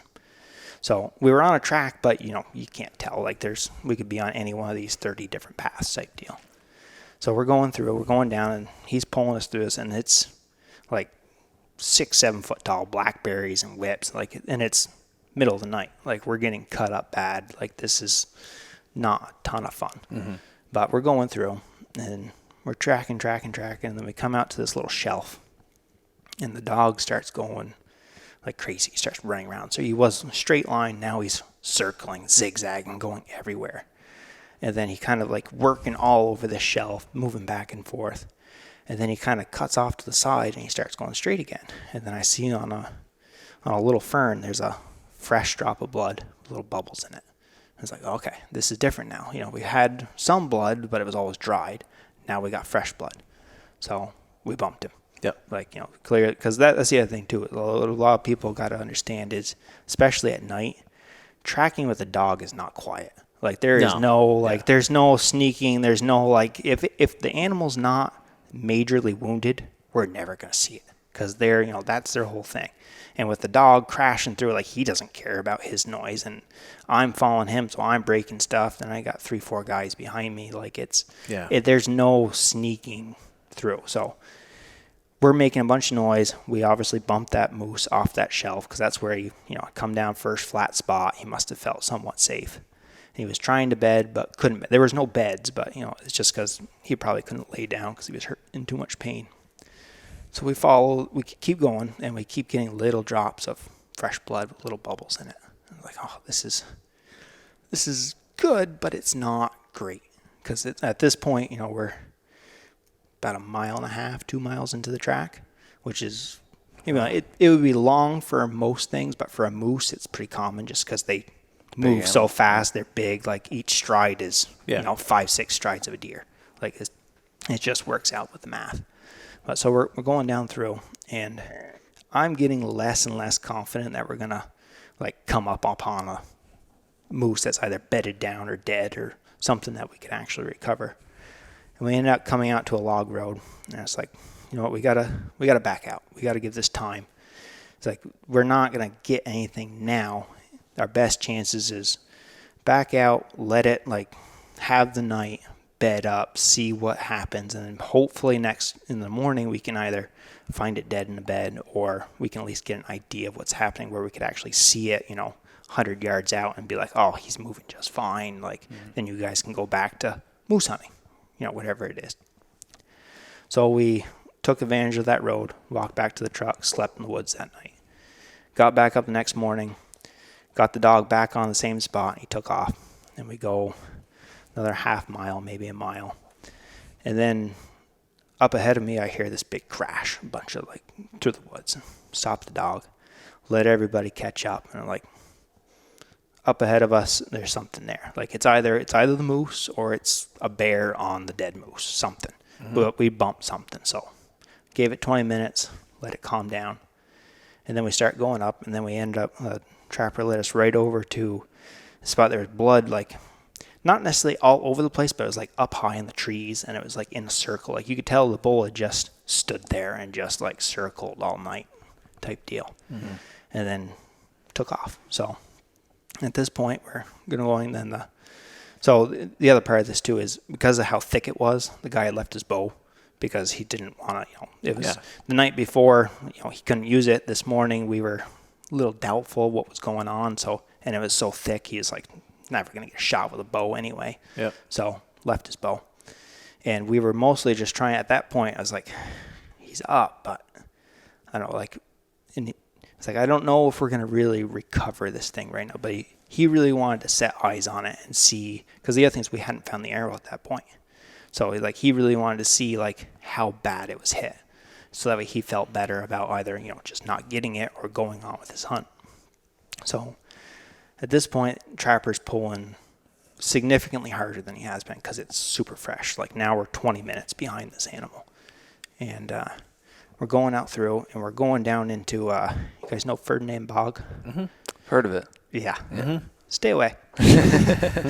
So it's one of those places where it's not really ground. It's like just so many dead trees that have fallen on the water that it's like a mossy, like you step and you see the ground wiggle for 10 feet type deal. And it's like, spooky. Yeah, it's one of those, it's Ferdinand Bog. So we're going through and the dog's pulling like crazy. And he's, at this point, his nose isn't down. He's now head up, like just smelling off the air, which is always a good sign. If he's up and off the air, that means he's excited. And so we're going out through. And the dog takes a little bit of we're getting through all these balsams and alders, and dog takes a little bit of a hard corner. And as he takes that corner, straight in front of me, all of a sudden I just see like paddles turn. Wow. Like, and you just see like you don't see the animal because they're how dark they are, but like just the sunlight off his paddles, and you just saw a glint. And I was like, oh, holy shit, there he is. Or at least there's a moose. And he's only like 15 feet away, on the other side of these alders. Oof. And what had happened was, so Trapper was on the right trail, but that moose had taken a hard corner, and then he hit there was this big brook that was maybe 12 foot wide, 10 feet deep, and really slow moving, cutting through the bog. That moose had hit that brook, and then that brook did a big U shape. And so he was stuck in that U because he didn't want to cross.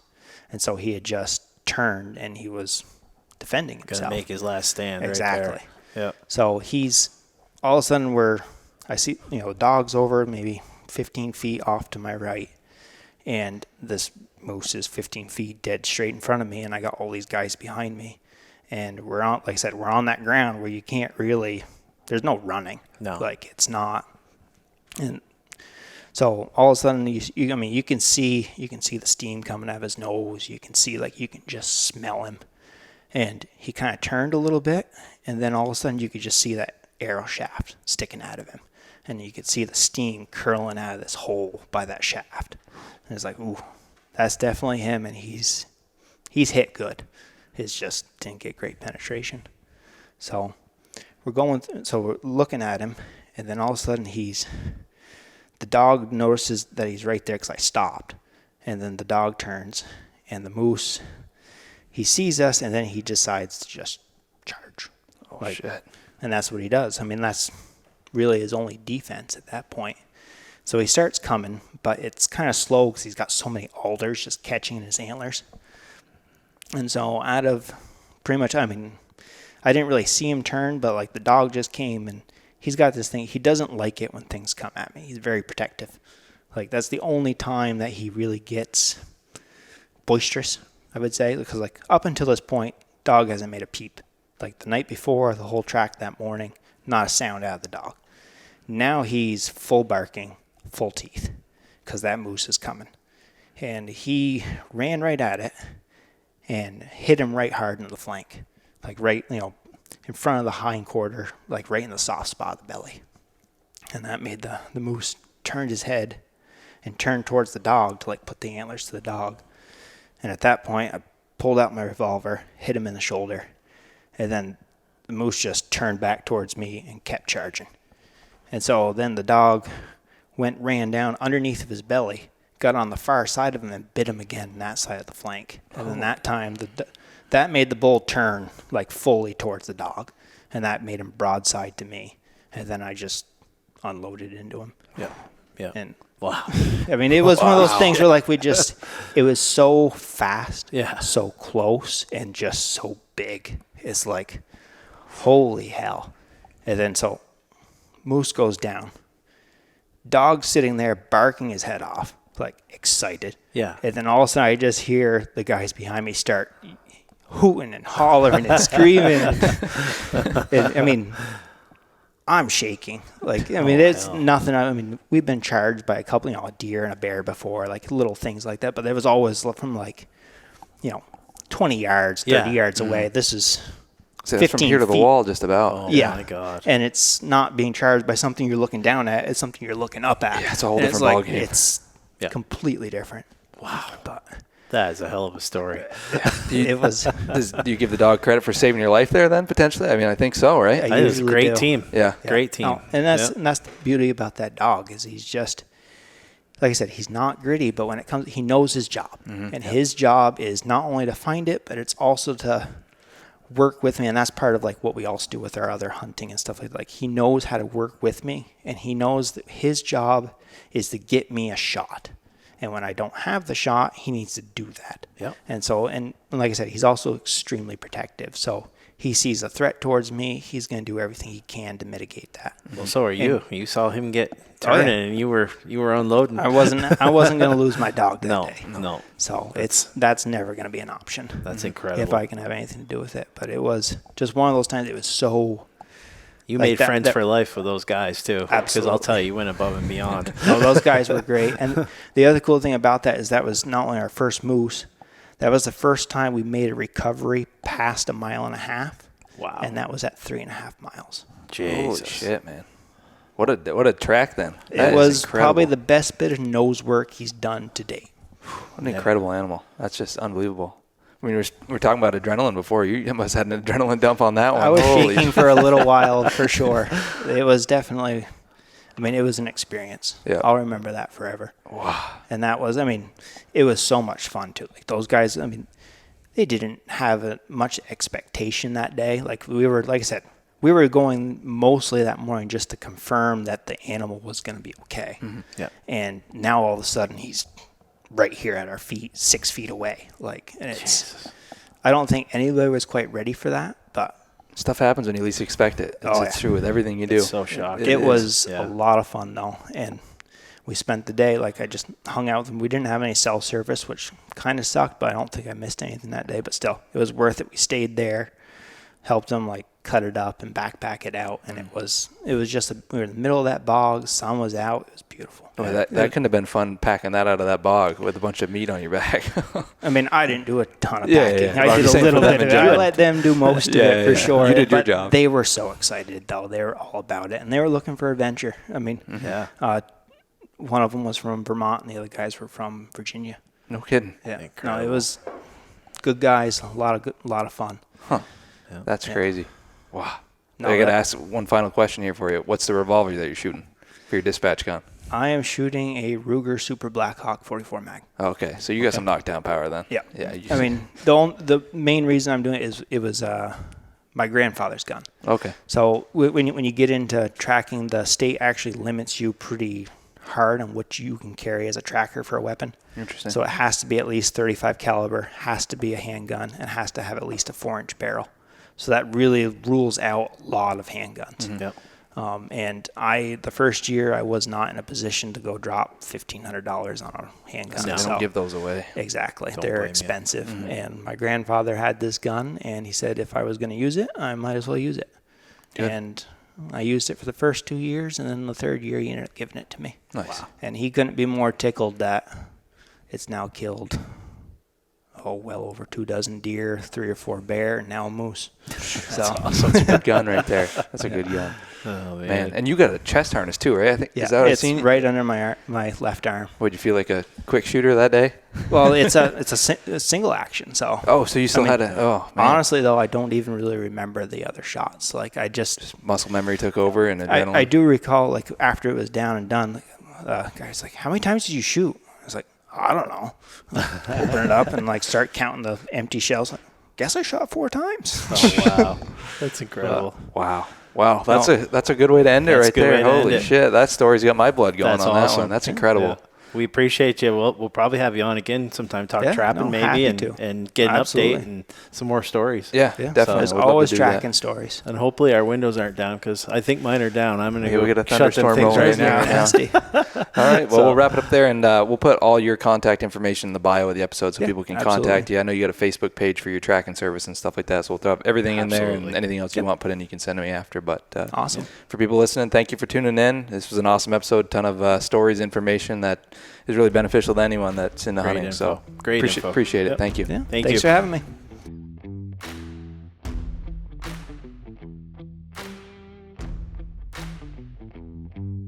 You're listening to STAGR Cast, brought to you by STAGR Gear.